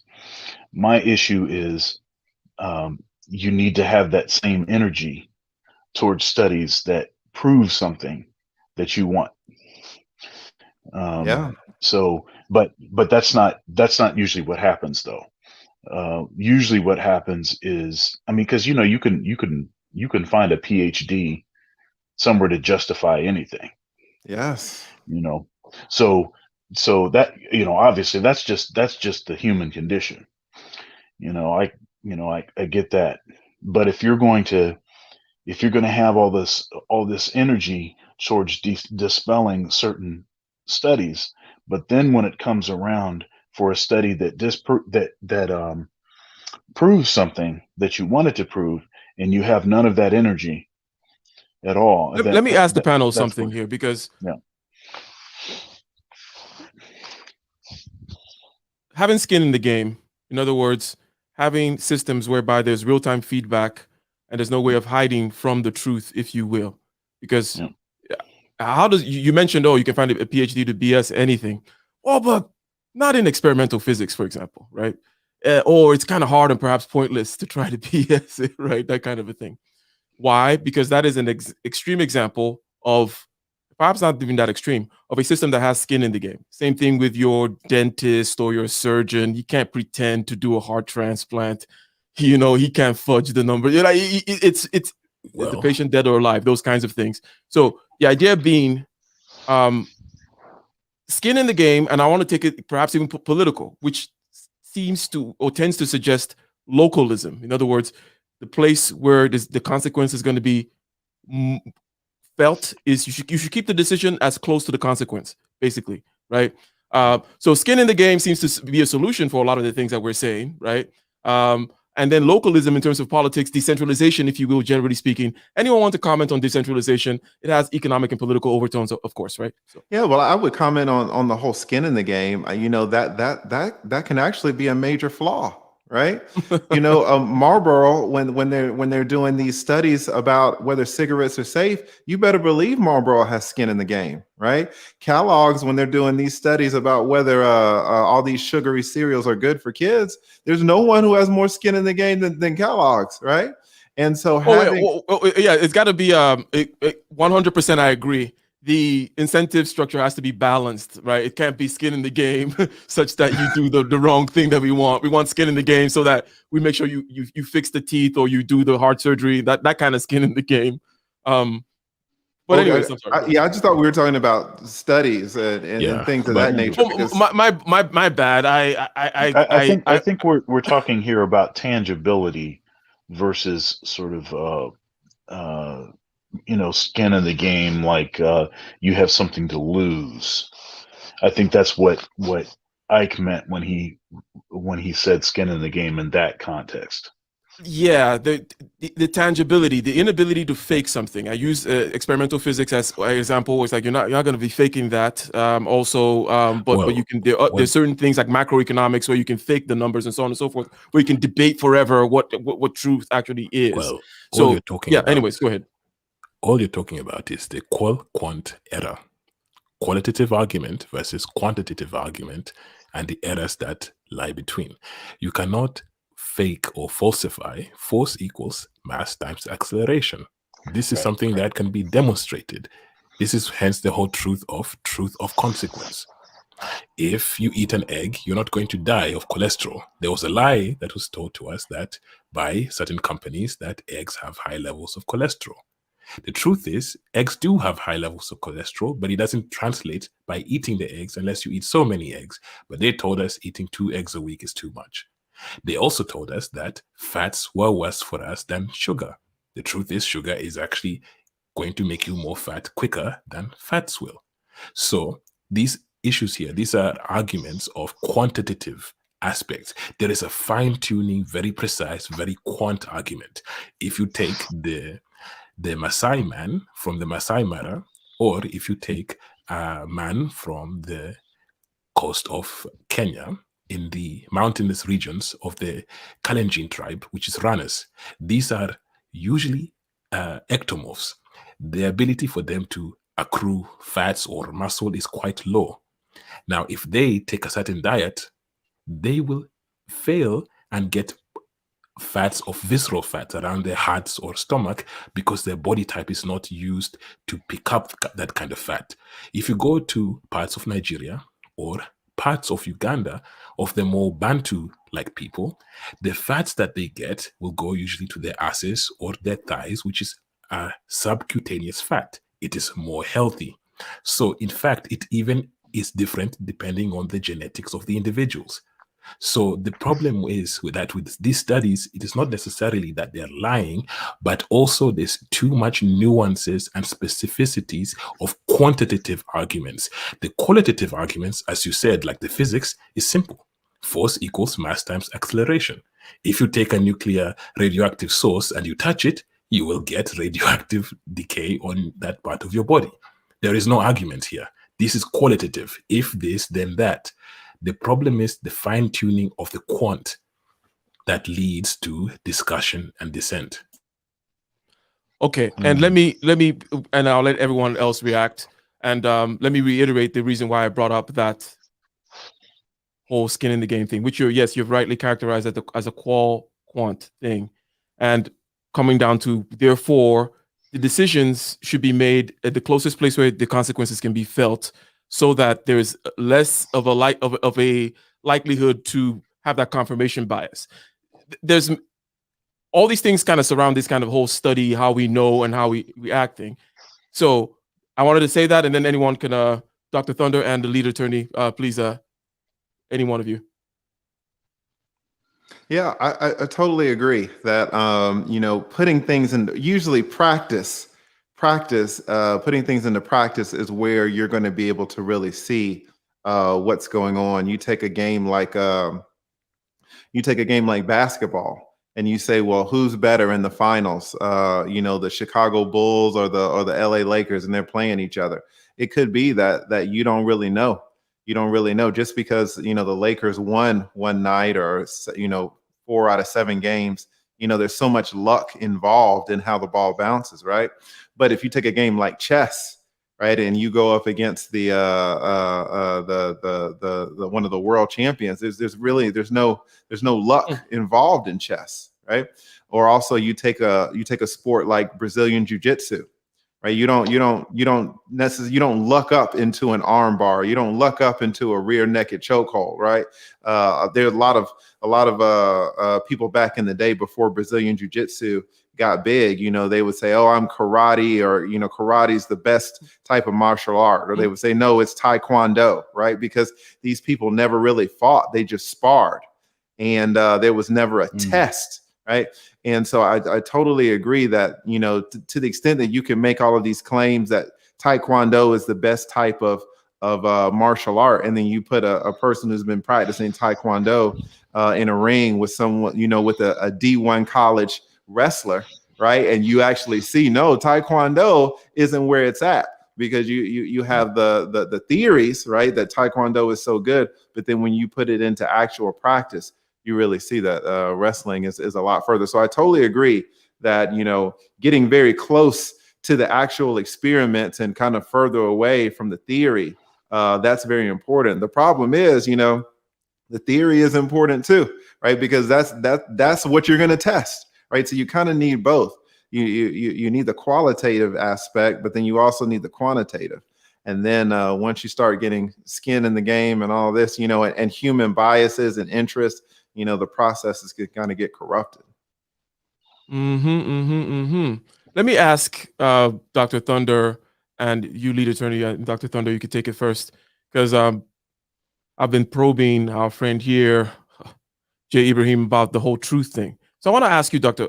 Thunder, Kant's critique of truth, which is that idea that you're coming in with a user interface, right? And therefore you can't know the truth. Absolute truth, just to clarify. Yep. Kant, yeah, 100%. Yes, thank you. I haven't defined absolute truth, that you can't know absolute truth because you have a user interface, right? The desktop icon that shows a trash can, it's not a trash can. It helps you interact with the computer the same way everything else, space-time causality, helps you interact. And you came up with this particular user interface in the interest of evolution and survival, not necessarily in the interest of absolute truth. What are your thoughts regarding that particular thing, that particular critique on reason insofar as absolute truth is concerned? And lead attorney, you can also chime in as well. I mean, it's interesting because that's kind of what both the lead attorney earlier and what I was saying is that the sort of interacting with truth is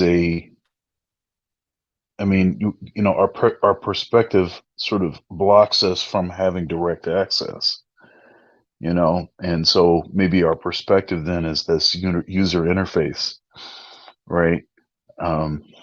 And so your experience of the truth,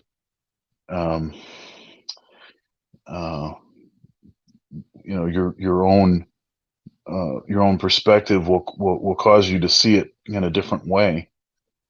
Now, I don't think that's the same thing as saying, my truth, your truth, and this sort of postmodernist.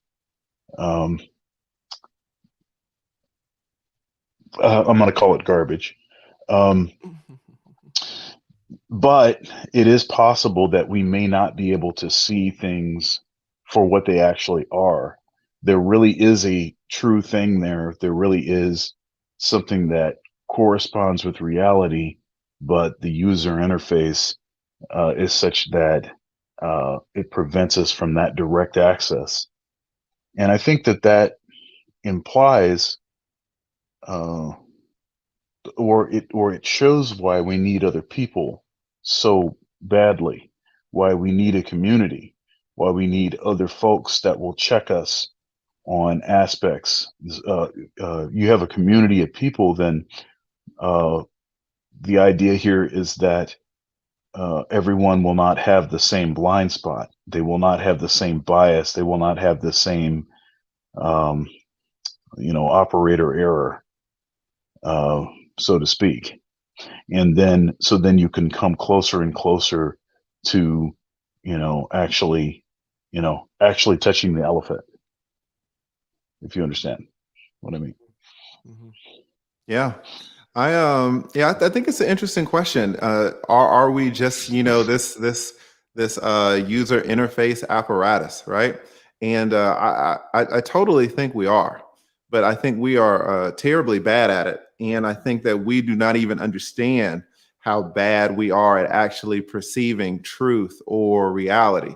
we're always a step behind because, usually any type of truth or reality that we sense for most of these perceptions, they have to run through our brain before we recognize them as reality. So we're always a bit late.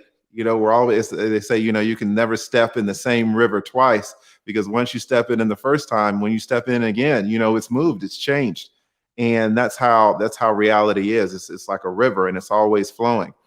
And so it's very true that we're always kind of living in the past. It's very difficult to actually live in the present when we are this user interface and we're taking in information, which takes time, and then we have to process it, which takes time. And by the time that taking it in and processing has occurred, that reality, that snapshot of reality, has already moved on.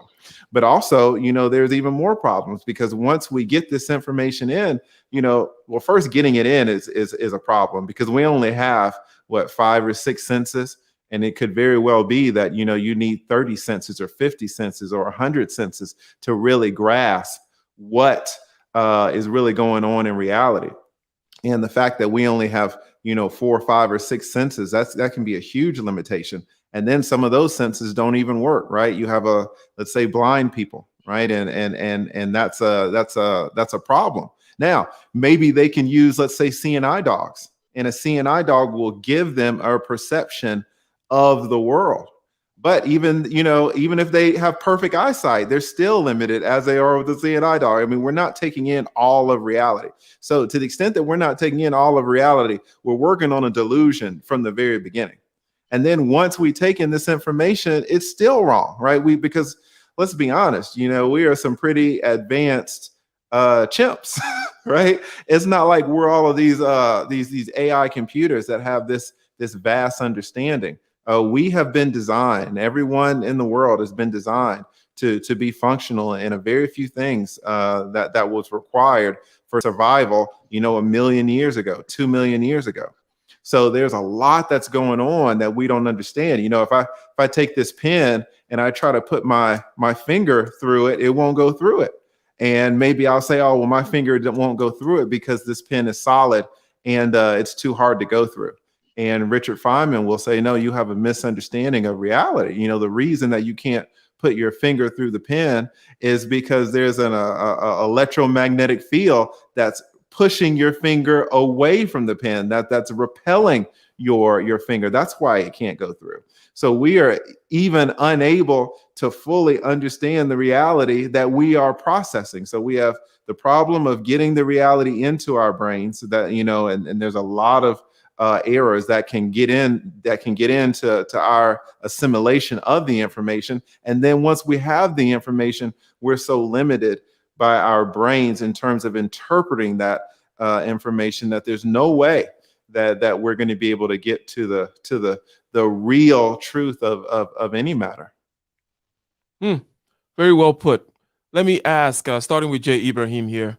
So therefore, should it be the case that, let's say, if you're going to state, like, the Stoic philosophy, should it be the case that you should give a preface as to the ends that you're pursuing, as to, okay, well, I like the life of the nomad or roving barbarian or something, or the King David warrior prince type thing, and I'm organized in this way, right?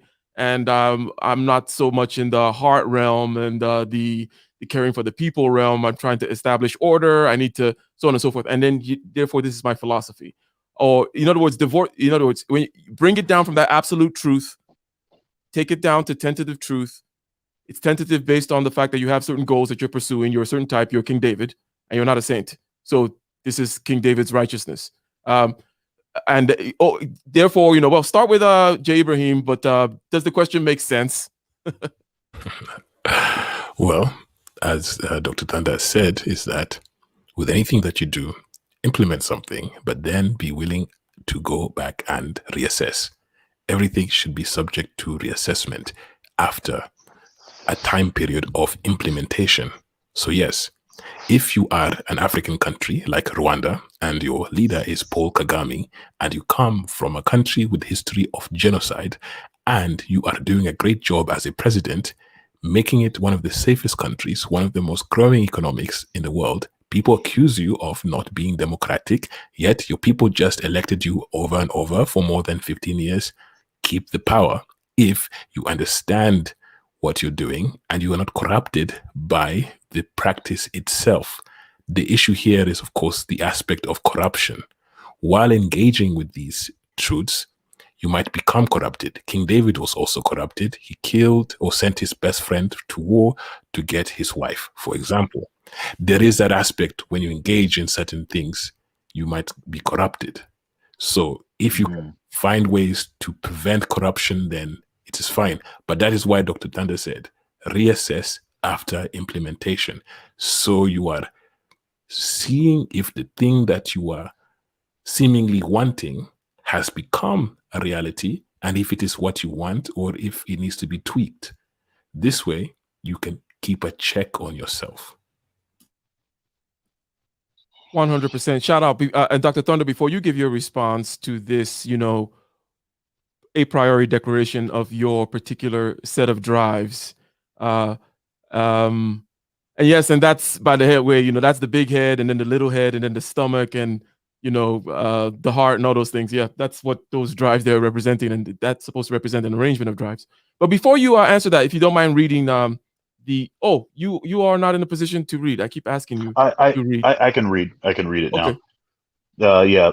Synopsis. So this is Bro Truth and a big $5 super chat. Thank you. Synopsis clicking heavy over here. So refreshing to hear brothers deep sea diving in intellectual realms.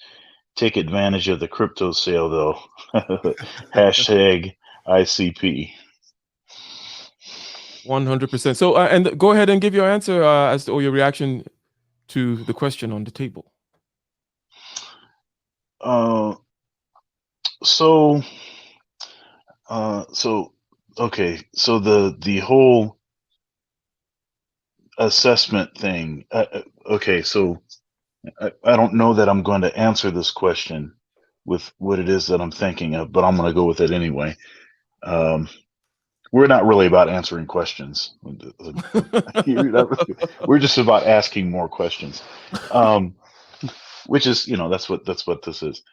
So I think I used this illustration about the Pharisees on one of our last broadcasts. And what I said was that the problem with the Pharisees, so what people focus on is they try to use the Pharisees as an excuse for why they themselves are not well studied and really know what they're talking about and have, done all of the research and pursued the academic credentials, and they use the Pharisees as a shining example of why pursuing those things The corruption. is wrong. But the issue with the Pharisees was not that.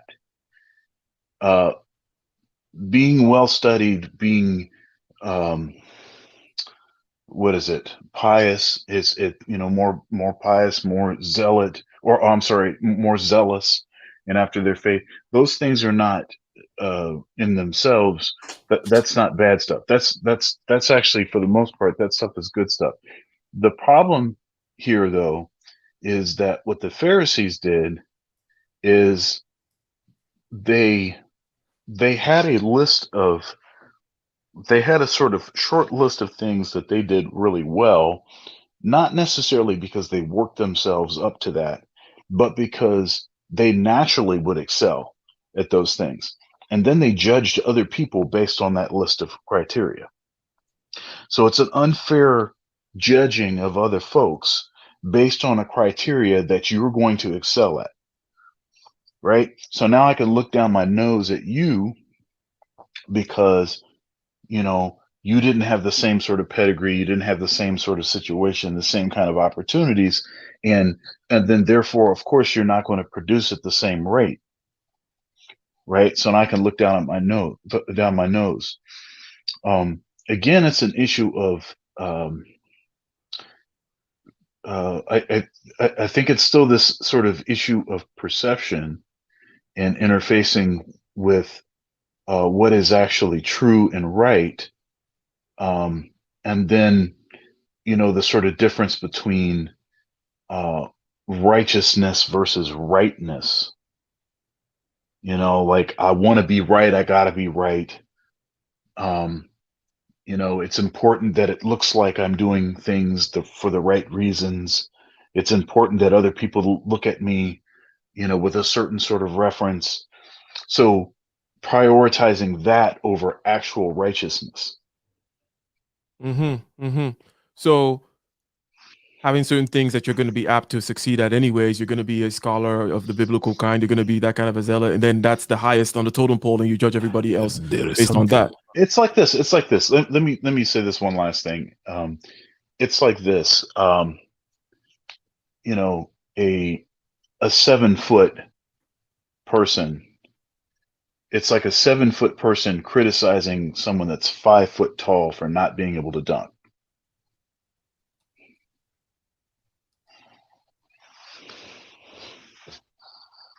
Okay, so I think that what you mentioned, even though it's not a direct answer to the question, it is tangential in a way that connections to the question can be easily drawn, right? Because this is about how you are ordered, right? The kind of person that you are, right? And then it's going to influence the kind of path in terms of what you consider to be the good life, the good as such, morality, and so on and so forth. But yeah, so the lead attorney, if you don't mind chiming into this open question on the floor, generally speaking, about, well, should you go ahead and state your premises, your biases up front, your goals up front, I am this type of a person up front, and these are the ends that these are the values that I'm pursuing. Hence, this is my belief, if you will. Should you state those biases and beliefs? Is that the question? Yeah, and obviously this is kind of a hypothetical statement of it. In other words, should it be more appropriate for us to be open about where we're coming from and where we're trying to go, because this affects what we may be putting out there as truth? Absolutely, absolutely. I think so. In the theoretical world, right? I think both Dr. Thunder and the brother Jay Ibrahim were saying, it's important to maybe you have a theory or you have something that you want to test, but then you also actually need to actually do the test, right? And basically, what we're talking about in that situation is really just the scientific, it's just a scientific method, right? It's forming, it's having an observation or forming a question, and then you kind of look into it, and then you start to do some research, and you do the research, and then you say, okay, well, this is what I think is going to happen, and so you have experiments, right? You do these experiments, and then you look at the data, and then from that data you form conclusions as to whether your hypothesis, whether it came out right or wrong, and then you go again with more questions, right? Because usually when you get data back, it'll lead to even more questions or more observations from which you can perform even more experiments. So I think it is important, at least in terms of the scientific method, if you were going to state all of the biases that you know how to state, that you're cognizant of, so that other people can replicate maybe what your tests were, your experiments, and then through this replication of independent parties, we can actually come up with a real truth, right? But just the problem is that doing all of these tests and all these experiments, they cost money and they take time. And so usually the people that are going to invest the money and the time to do these experiments, they have a lot of skin in the game, right? And if they have a lot of skin in the game, then it's very important usually for them or for these experiments to come out in a certain way. And what you typically see with humans, because we're all interested in, and very few humans will invest significant amount of time and significant amounts of time and money in things that they are not interested in. When you have large investments of resources and time, people are going to be they're going to be interested in these experiments showing a particular result, and that's where the corruption comes in, right? That's where the blind spots come in, because you have people who are interested in a result as opposed to interested in the result, right? They're interested in a particular result. And so, divorcing this interest of people in a particular result from the whole process of investigation and experimentation, it's extremely difficult, because again, most people are not going to make these investments of time and money unless they have a reason to do so. So I don't really know how you can get to the actual truth when usually the people who are seeking the truth are seeking the truth for a particular reason. That's a very good point there. Yeah, people, the motivations, people who are going to take action are motivated by certain outcomes, and that is rather interesting. But Mr. J. Ibrahim, I know you wanted to. Did you want to say something? Can I respond to the last message that you had up there?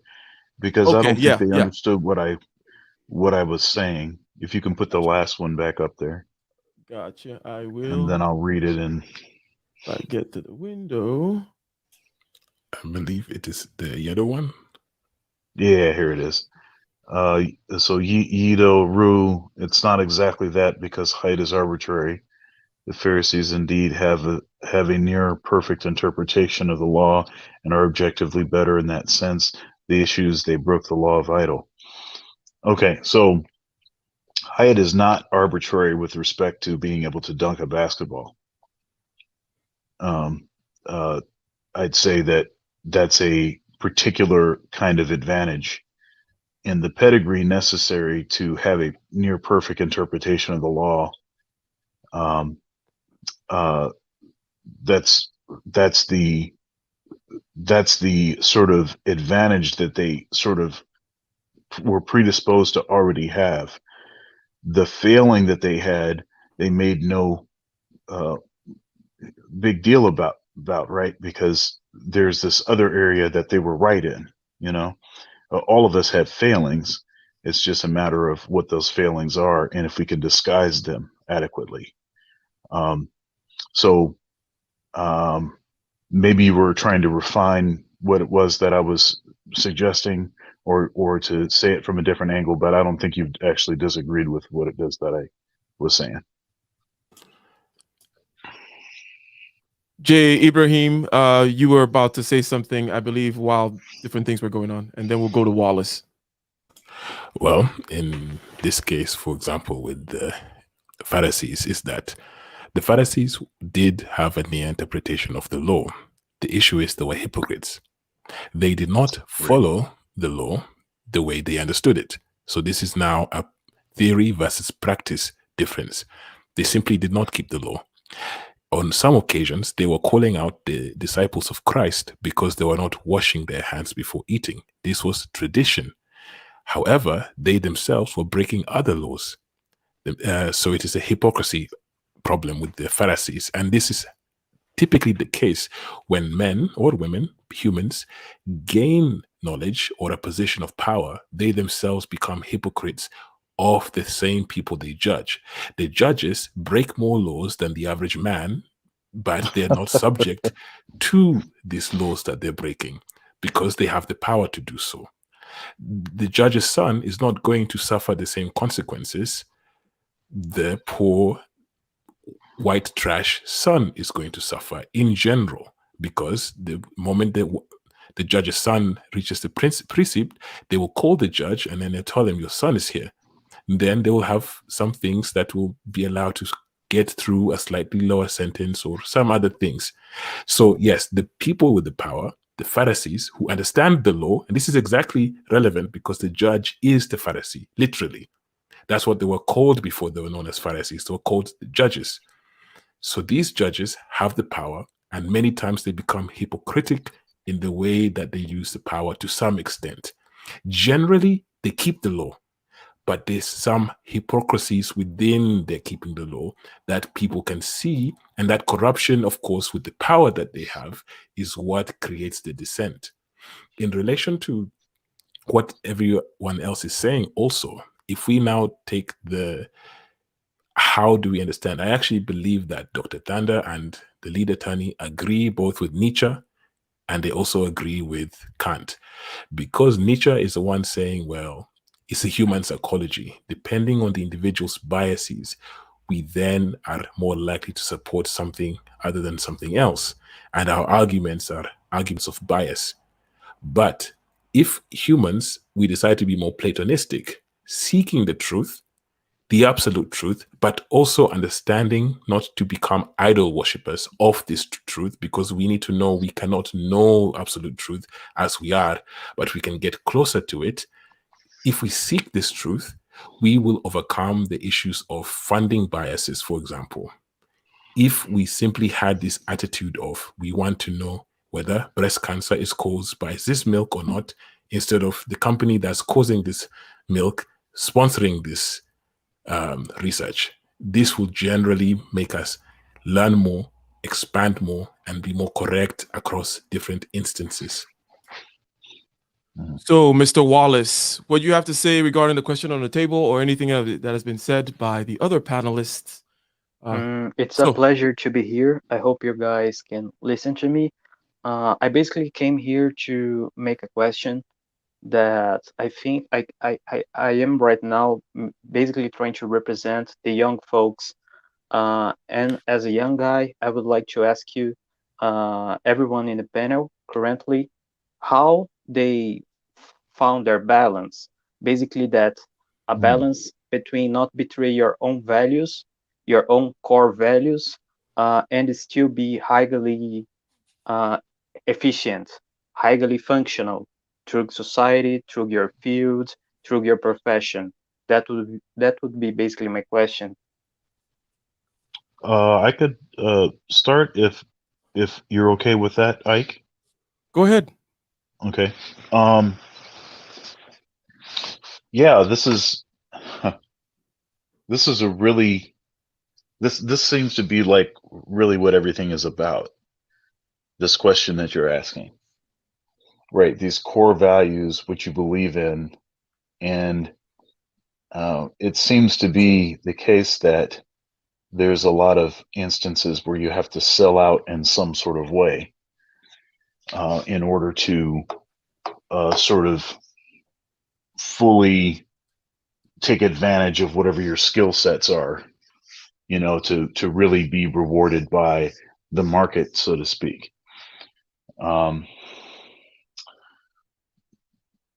And the sort of closer you get to the sort of reins of power, as you are becoming, you're getting your sort of your career is really taking off and things are moving forward. You become likely it's that you will become less sort of idealistic in what it is that you want to do, because being rewarded financially can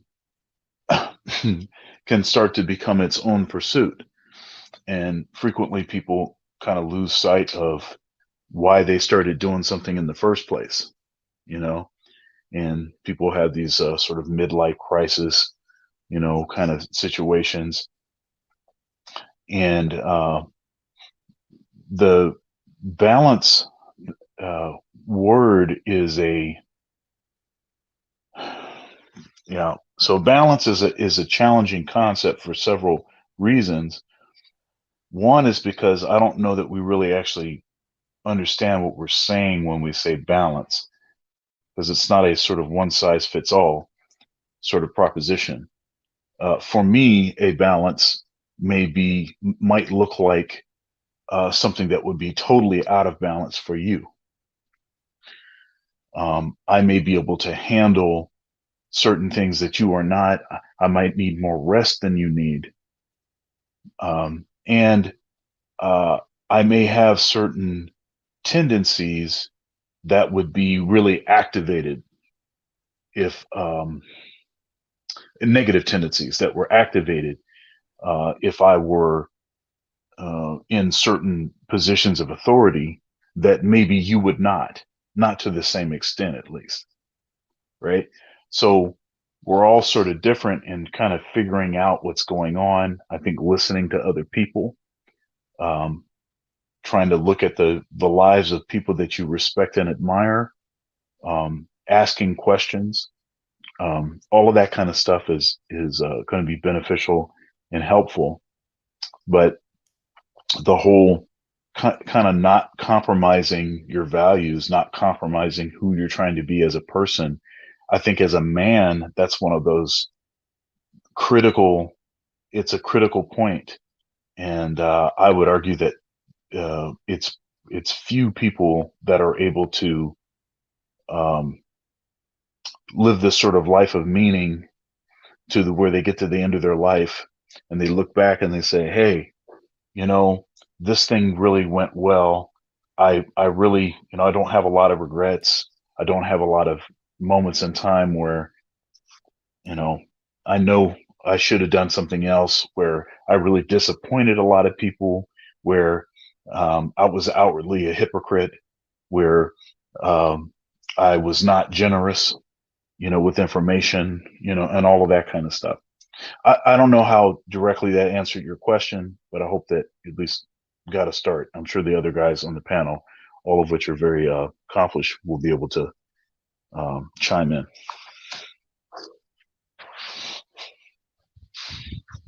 I think you're muted, Ike.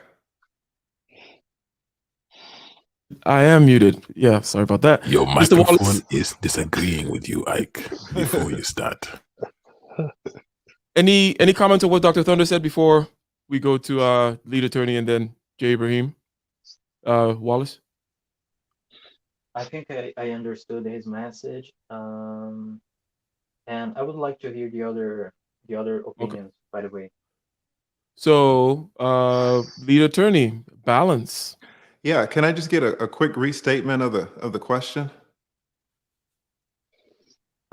Was basically I wanted to make a question because I'm a young guy. Hmm. Basically, how could I live my life in a way that I would not betray my core values, and into the same moment I could be as highly functional, as highly efficient as I could in my professional, if I could say that way. I was asking how basically how you find that balance for yourself. This would be basically be the question, I think. Right. How do you balance being efficient with your core values? Yes, basically that, because I'm still a young guy, but I can see that basically we will, let's say, if you have the ideal of, let's say, not corrupt yourself, you're not going to be able to fully be a professional, because Wait, into wait. the Let's business. let's let's do this because I can tell that this is a very deep question for you, and it seems like you have like a situation that this is kind of mapped onto. And I want to answer your question, but it might be helpful if it was a little bit more concrete. Is there a situation that you're dealing with that is that the impetus of this question, or Um, is this a more of a yes, I think theoretical question? it's somehow, yes, it's somehow related, because basically I have lost my grandmother recently. Hmm. And into the day of the funeral of my grandmother, I still had to do a lot of university tasks. And when I basically tried to reflect about that, try to process the moment, I realized that this is also a way that I understand that now I'm becoming an adult, because I still had to do the responsibility. So after going through that moment, I would like to hear the opinions of another man that have more wisdom, more knowledge, and more lifetime than I do. I'm sorry, because I'm Brazilian. English for me is not my first language. If I say something that can't be understood. No, you're fine. Your English is fantastic, and I'm sorry about what happened with your grandmother. You know, I lost my grandmother a couple of years ago. I'm still not over it because she was like my mother, and so I know that can be devastating. And to try to work, through that in college, I can only imagine. I'm lucky that I lost her at such a older age when I was able to. Handle grief a lot better than I was when I was your age. So I'm not sure your question really tracks to kind of what you're actually going through, because it sounds like you've experienced a hugely significant loss, and how do you cope with that loss while still doing the things that you need to get done, because you mentioned in your question, your core values. And when anybody it says core values, core values, you might not realize this because you're young, but they change, right? My core values when I was 6 years old, I had some core values. And then when I was 16, I had core values too, but they were a little different, right? They centered on getting a lot of women. And then when and being unsuccessful at it at 16. And then when I was 26, I had different values. And then when I was 36, those values were even more refined. So you can have some core values, let's say, like follow the golden rule and things like that, maybe values that won't change so much. But I think it's helpful that people understand that we are living in a world that's constantly trying to take us down. Living isn't very easy for most people. There are a lot of things out there that are trying to get us. We saw that last year with what was going on. A lot of people died, right?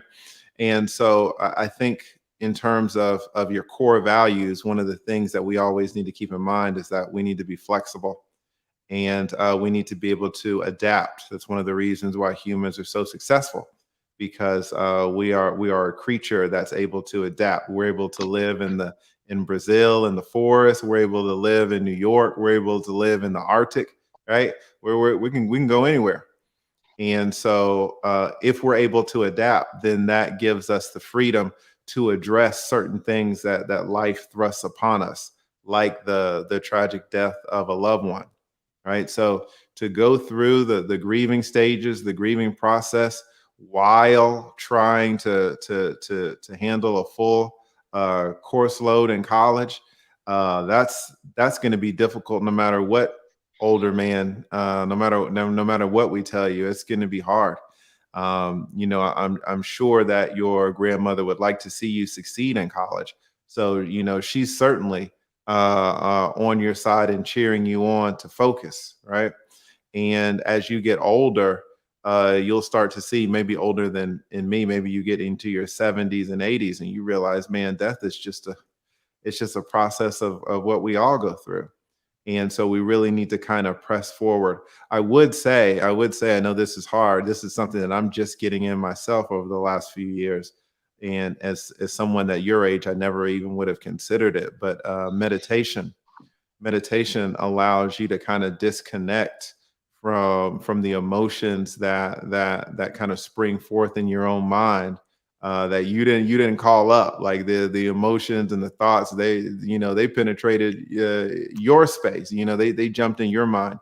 You weren't necessarily. You could just be driving along and then you have a horrific thought. It's not like you summoned that thought up on purpose, right? That thought was thrust upon you from your subconscious. And to the extent that you are practiced in the art of meditation, you will be able to kind of limit its effects. You're still going to have these random thoughts that come up, thoughts about your grandmother, thoughts about grief and things of that nature. But if you're able to really focus on your mind, you can limit a lot of the damage that those thoughts are trying to cause you. So that's kind of what I would say. If you wanted a tip from an older man, I would certainly kind of I would suggest looking into meditation. But I would also say that you're going through a rough time, and there's no shame in that. I mean, it's supposed to be rough. So the feelings that you have, being out of balance, of kind of things are all up in the air. Those are normal feelings for any man in your situation. And apart from maybe grief counseling or something like that, something that you could do on your own just through research and YouTube, I would certainly suggest meditation. I think that's gonna provide benefits for you that go way beyond this whole work-life balance type of thing that maybe you are kind of starting off on. Thank you so much. I will absolutely look for meditation.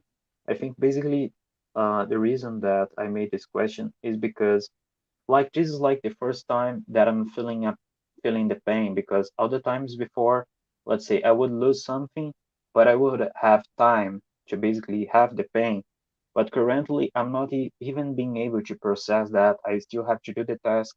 I still have to deliver things. So just like the first time, I realized that sometimes many people they are going through a lot of real pain, real struggles, but they still have to be efficient in their jobs or through their career. If they are doctors, they still need to do surgeries, uh, and and this is basically the reason that for me was the key to try to listen from someone who have lived, who have experienced it more than myself. And I'm thankful for your answer, for Dr. Thunder answer. And I also would like to hear from Ike and from Ibrahim if they could. Ibrahim, if you're there, you can go ahead. Well, you're a man. Are you not? I think I am. Jokes aside, I am. Well, there is going to be consequences with your actions, of course. This means that the emotional aspect, you must process the grief, because without processing it, it will come back and it will cause you problems in future. But you must also process the future in real time. As the lead attorney said, no one can actually interact with real time because we are observing or reacting to our user face, our bodies, with things that are happening in real time. And there's a latency, there is a delay between us and reality. So, what you must do as a man is you must project into the future and think about the kind of life that you would perhaps want, or not just you, but your kids, if you have some. Because if you are truly a man who wants to have a good life and give a good life to his family, you must think about their material well being as well as their mental well being. What this means is you might need to sacrifice some things in real time. Right now, you must also focus on your studies because this will give you a better life, especially if you live in Brazil and especially if you are not of a preferred caste member of that society. You must take these things into consideration if you value the outcome of your future family, if you desire a future family. So you must focus on that point. And parts of being a man is being able to not get over grief, but rather to process through grief while also attaching yourself strongly to your future self and working towards that self. Very good, very good. Many things were mentioned. I would say that there's a underlying theme for me, which is meditation, right? In other words, mastery of your subjective consciousness, knowing the ways in which your interface, your body, the mind, how these things manifest grief, happiness, sorrow, depression, anger, right? What are the different arrangements of body and mind, right? Feelings in the body, images in the head, talk in the head, such that these particular states of being emotional and so on or not, so on and so forth, lazy, procrastinating, inept, whatever it may be, right?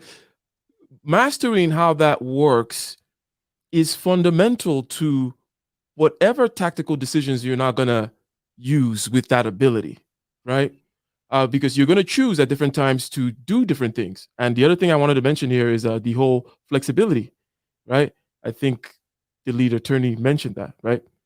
And prior to the lead attorney mentioning it, Jay Ibrahim, when we were talking about morality earlier, talked about that flexibility where it's like, you know, you're going to make the mistakes. Be ye holy like the, for you know, God is holy, but you're going to make mistakes. What you're doing is you're living your life such that you're not making the same mistakes over and over again, right? But in this entire journey, the ability to clearly see the dashboard of who you are, your user interface, your subjective consciousness is absolutely key. It is fundamental to all these things, which are more tactical, I would say. So that's what I would have to say about it. Anything to say reacting to that, or any other comments or questions you wanted to make, Mr. Wallace? Basically, I'm thankful for all the words, the replies, the advice, and the knowledge and wisdom that you guys shared with me. I'm sorry, but basically here it's almost 1 a.m. and I have took a medication, so I need to sleep. But I'm Boa really noite. thankful. I'm really thankful for all the knowledge and wisdom, and thanks for answering my question. And I think that also helped many of the young folks that are probably watching too. So I wish you guys a great conversation still, and it was a pleasure. De Thank you nada. once more. De nada. Obrigado. Muito obrigado. Eu I falo said thank português you. também. Ah, Pouco, muito bom. não Muito muito, bom. pouco. He just said he speaks Parabéns. a little bit of Portuguese. There you go. Yes, he said it very well. Boa noite para vocês. Good night, everyone. Good night. Good night. Buenas Good noches. night. Good En night. español. So Buenas noches, mi amigo. Hablas Let's- espanhol também. Buenas noches, Eu mi hablo simple. espanhol também. We're international over here, guys. So let's go, Dr. Thunder, lead attorney, and then back to Jay Ibrahim for last words. Okay, I'm not going to try to, or perhaps I will. I can't help myself, right? So there is, in other words, to restate for whatever reason what we've been talking about, what we started with. We wanted to talk about the good life, or we had a conversation about the good life, Jay Ibrahim and I, and then we continued because we made an assumption about good, and then just started talking about the good life in terms of aesthetics, relationships, skills, authenticity, identity, all those kinds of things. But then we went, now in this second part, we're going back to the whole good and truth thing, because we know that those are words that you need to closely examine. You can't just leave them out there. So we try to assault truth from the psychological perspective and from the Kantian perspective, the attack on this kind of hyper spiritualization, hyper intellectualization, or hyper abstracting of the truth, the good, the truth as such, Platonism, if you will. And we weaved all the way down to personal, subjective consciousness while talking about experiments and all that kind of stuff. So, having said all that, any last words from you, Dr. Thunder, and then we'll go to lead attorney, and then we'll go to the honored guest, Jay Ibrahim. Yeah. So thanks again, Ike, for hosting a great topic and for being generous with your platform. I'm going to put the link that I put in the chat again as soon as I get done talking now. I'll drop down. I'll put the link again in the chat, and that was basically it's sort of a summary of the good life, and sort of the musings on that topic, historically, philosophically, and so I think it would be good for if folks want to access that. But yeah, so I mean that's really all I have to say. I'll post the link and we'll go from there. But I think if we can try to get out of our own way, by, I think, acknowledging biases, acknowledging acknowledging those things, and then try to work towards gaining a clearer view of what what things actually are. I feel like I'm rambling. What things actually are, trying to use other people to help us to see things more clearly, to see things from different perspectives, to realize that our own perspective is never going to lead us to a uh, um, a full Absolute understanding of truth. any particular topic or yeah. So yeah, there it is. Well, thank you. And please do drop the link, Dr. Thunder, ladies and gentlemen, stepping out. And the lead attorney, any final thoughts, sir? Yeah, I agree with I agree with Dr. Thunder. I just appreciate you having me on. I click on YouTube and you pop up as live, and then I click on the video, and you and Jay are just dropping serious knowledge, and I say, man, I want to participate. I love seeing the brothers having deep discussions. Just like you guys were saying, it's easy to click on YouTube and you see a lot of brothers. 10 brothers in a room, in a StreamYard chat room, hollering at each other about women or this or that. And, I guess that has its place as well, right? That has its place. But those are frequent areas that you can find very easily. And it's hard to find brothers. I don't want to say it's hard to find, but it's certainly more rare to find brothers chopping it up about deep concepts, deep ideas. And so whenever I see something like that, I definitely want to jump in and have some fun too. So I definitely appreciate you inviting me and Dr. Thunder up. I know I kind of asked him to come on too and pull him along. The more the merrier, and get all the brothers in here. And I just appreciate you having me on, and I really enjoyed this discussion. So certainly this is our first time interacting, and I'm super grateful for that, because I always see you on Bernard Riley's show, and you are constantly dropping knowledge. I said, man, this brother's so deep. I want to have him on my channel as well, and then to get to interact also with Jay is fantastic. So I just want to thank you for this opportunity. You are very welcome. You are very welcome. And yeah, thanks for coaxing me to drop the link. And this has been very excellent. And looking forward to our collaboration on your channel, ladies and gentlemen. If you are not already subscribed to the Lead Attorney, go ahead and check out his channel. The not a lead attorney, not that lead attorney, right? The Lead Attorney. So check him out. Always dropping good content out there. Thank you very much. And now to our honored guest, Jay Ibrahim. If you can give your last overture regarding the whole conversation that we just had, and then we'll go ahead and play the music out. Now, before I do, Utopia, by the way. Utopia gets the full applause, ladies and gentlemen. Thank you very much. You're very generous. You're far too kind. You're always contributing to the Cash App, and also now showing a lot of love out here. And you say, superb discussion, Mr. Ike and the panelists, and the gentlemen on the panel. So thank you very much, Mr. J. Ibrahim. And what do you have for us by way of a grand closing overture that'll blow our minds as we go into this night? Well, let's do this. Let us have a moment where we discuss about Nietzsche and Kant and what the brother lead attorney as well as Dr. Lightning said. Let's do this. Is it true that we have a user interface, the body, the mind, the spirit, consciousness, each having some kind of abstract limitation to it? The brother who is an IQ of 100 can do what a brother with an IQ of 100 can do.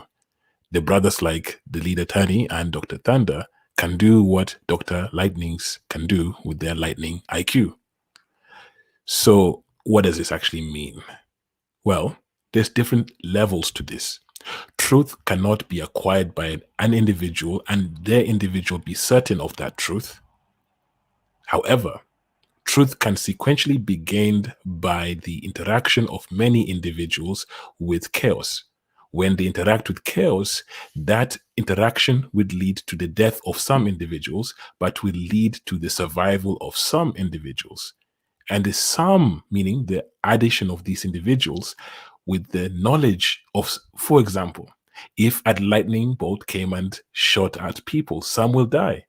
The ones who do not die will understand knowledge of a thing that comes from the bolt of Zeus from the clouds. This is knowledge now. They're now understanding chaos. Then the next time, the ones who survive that and they put across the instrument, the rod that will then get the lightning through it, will now understand how to build a conduit for that power system. This is how you slowly begin to integrate truth. Now, God, for example, revealed himself to us. What does this mean? It means that the only way we get to know truth is by the revelation of God and the interaction of chaos within ourselves with God. This is interesting because as long as we seek the absolute truth, but we don't think that at any point we have reached the absolute truth, we are correctly attenuating ourselves towards perfection. Perfection is the eternal seeking of perfection, not the eternal or static state of perfection.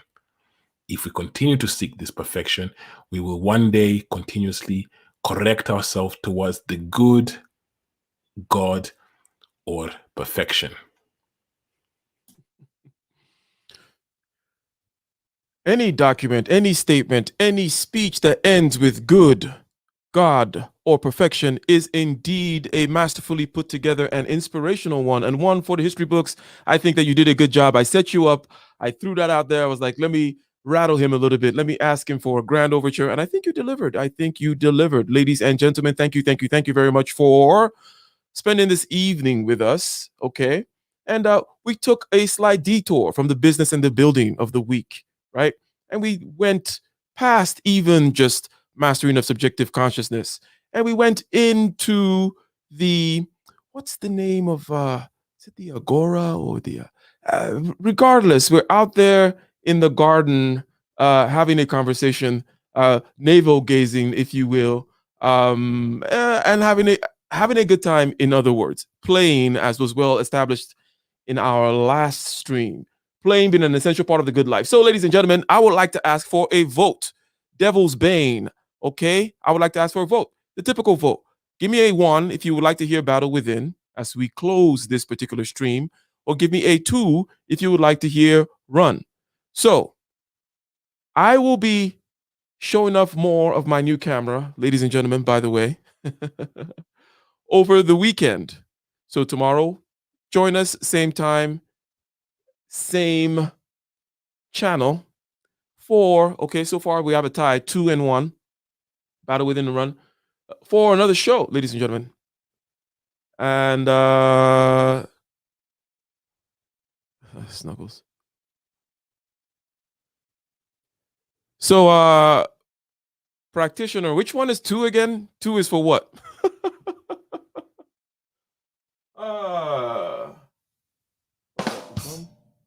Yeah, that is the drum. Oh no.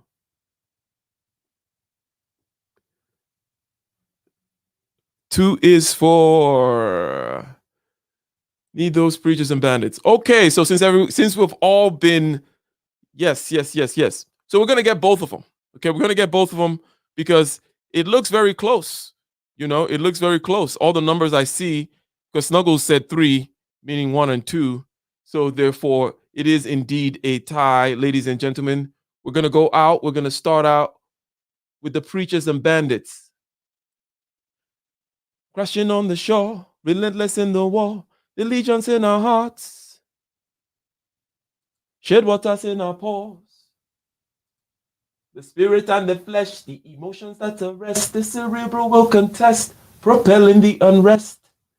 Preachers and bandits with means underhanded, the teachers pedantic and lack understanding.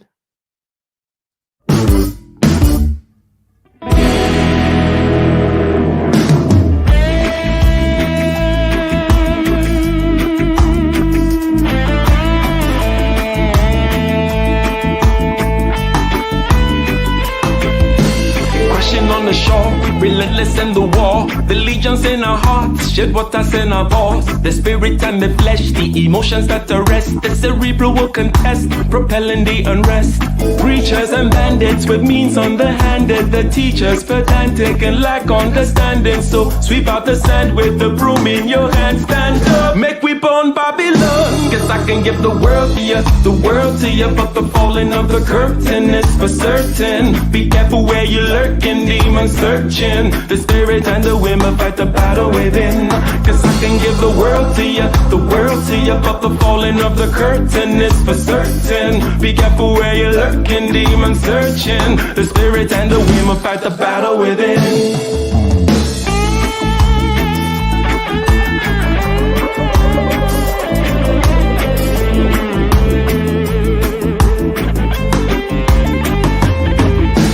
Trembling in the haze with the semblance of a blaze. With gratitude and rage, we touch another page with delirious delight. Impervious to light, this vitality and might encourages the flight. Preachers and bandits with means underhanded. The teachers pedantic and lack understanding. So sweep out the sand with the broom in your hand. Stand up, make we burn Babylon. Guess I can give the world to you, the world to you. But the falling of the curtain is for certain. Be careful where you're lurking, demons searching. The spirit and the women fight the battle within. Guess I can give the world to you, the world to you. But the falling of the curtain is for certain. Be careful where you're lurking, demons searching. The spirit and the women fight the battle within.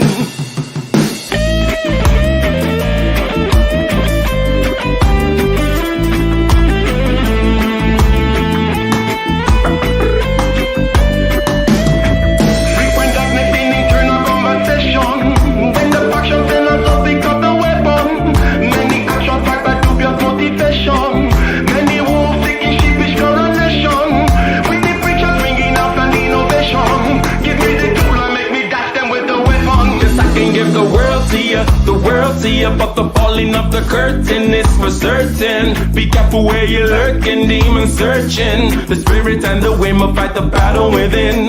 Cause I can give the world to you, the world to you. But the falling of the curtain is for certain. Be careful where you're lurking, demons searching. The spirit and the women fight the battle within.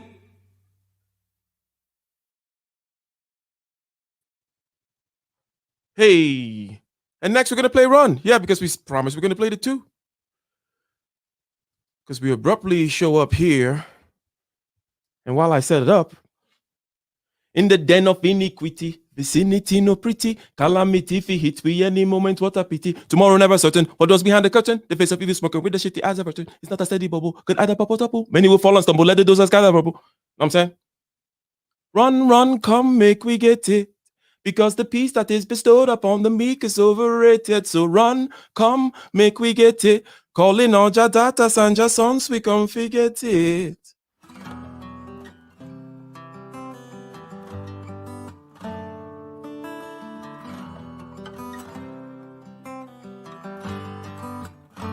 In the den of iniquity, vicinity no pretty, calamity if it hit we any moment, what a pity. Tomorrow never certain, what was behind the curtain? The face of evil smirking with the shifty eyes averting. It's not a steady bubble, that either pop or topple. Many will fall and stumble, let the dozers gather rubble. From LA to Colorado, Guinea to Burkina Faso, cannon could reach the towers and the troops will storm the castle. I say, run, run, come, make we get it.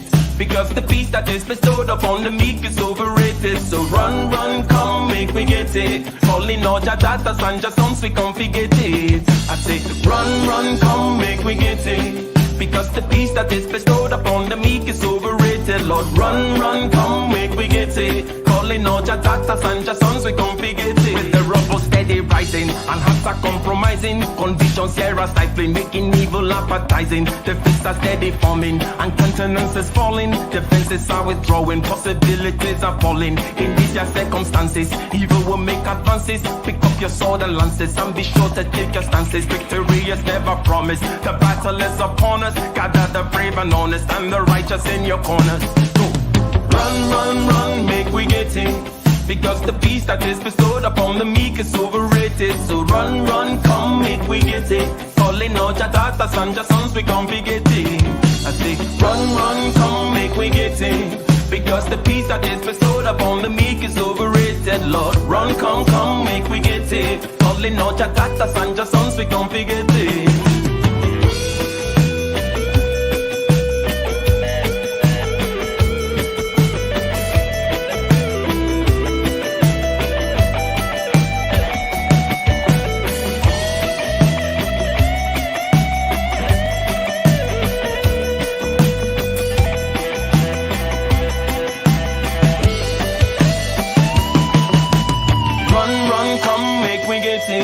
Because the peace that is bestowed upon the meek is overrated. So run, come, make we get it. Calling out your daughters and your sons, we can't forget it. I say, run, come, make we get it. Because the peace that is bestowed upon the meek is overrated, Lord. Run, come, make we get it. Calling out your daughters and your sons, we can't forget it. Run for the hills, let the will lead the mind. For living is the thrill with the doubt left behind. Amidst all the wreckage, there is beauty to behold. We are fearless and intrepid from the depths of our soul. The hands of the steady cleave the rose from the thorn. The sweat of the weary brings us close to the dawn. The motion of the wheel brings the light to the mind. Unchained, be aligned, it's divine. Run, come, make we get it. Because the peace that is bestowed upon the meek is overrated. So run, come, make we get it. Calling on your daughters and your sons, they can't forget it. I say, run, come, make we get it. Because the peace that is bestowed upon the meek is overrated, Lord. Run, come, make we get it. Calling on your daughters and your sons, we can't forget it. Run, come, make we get it. Because the peace that is bestowed upon the meek is overrated. So run, come, make we get it. Calling all your daughters and your sons, we can't forget it.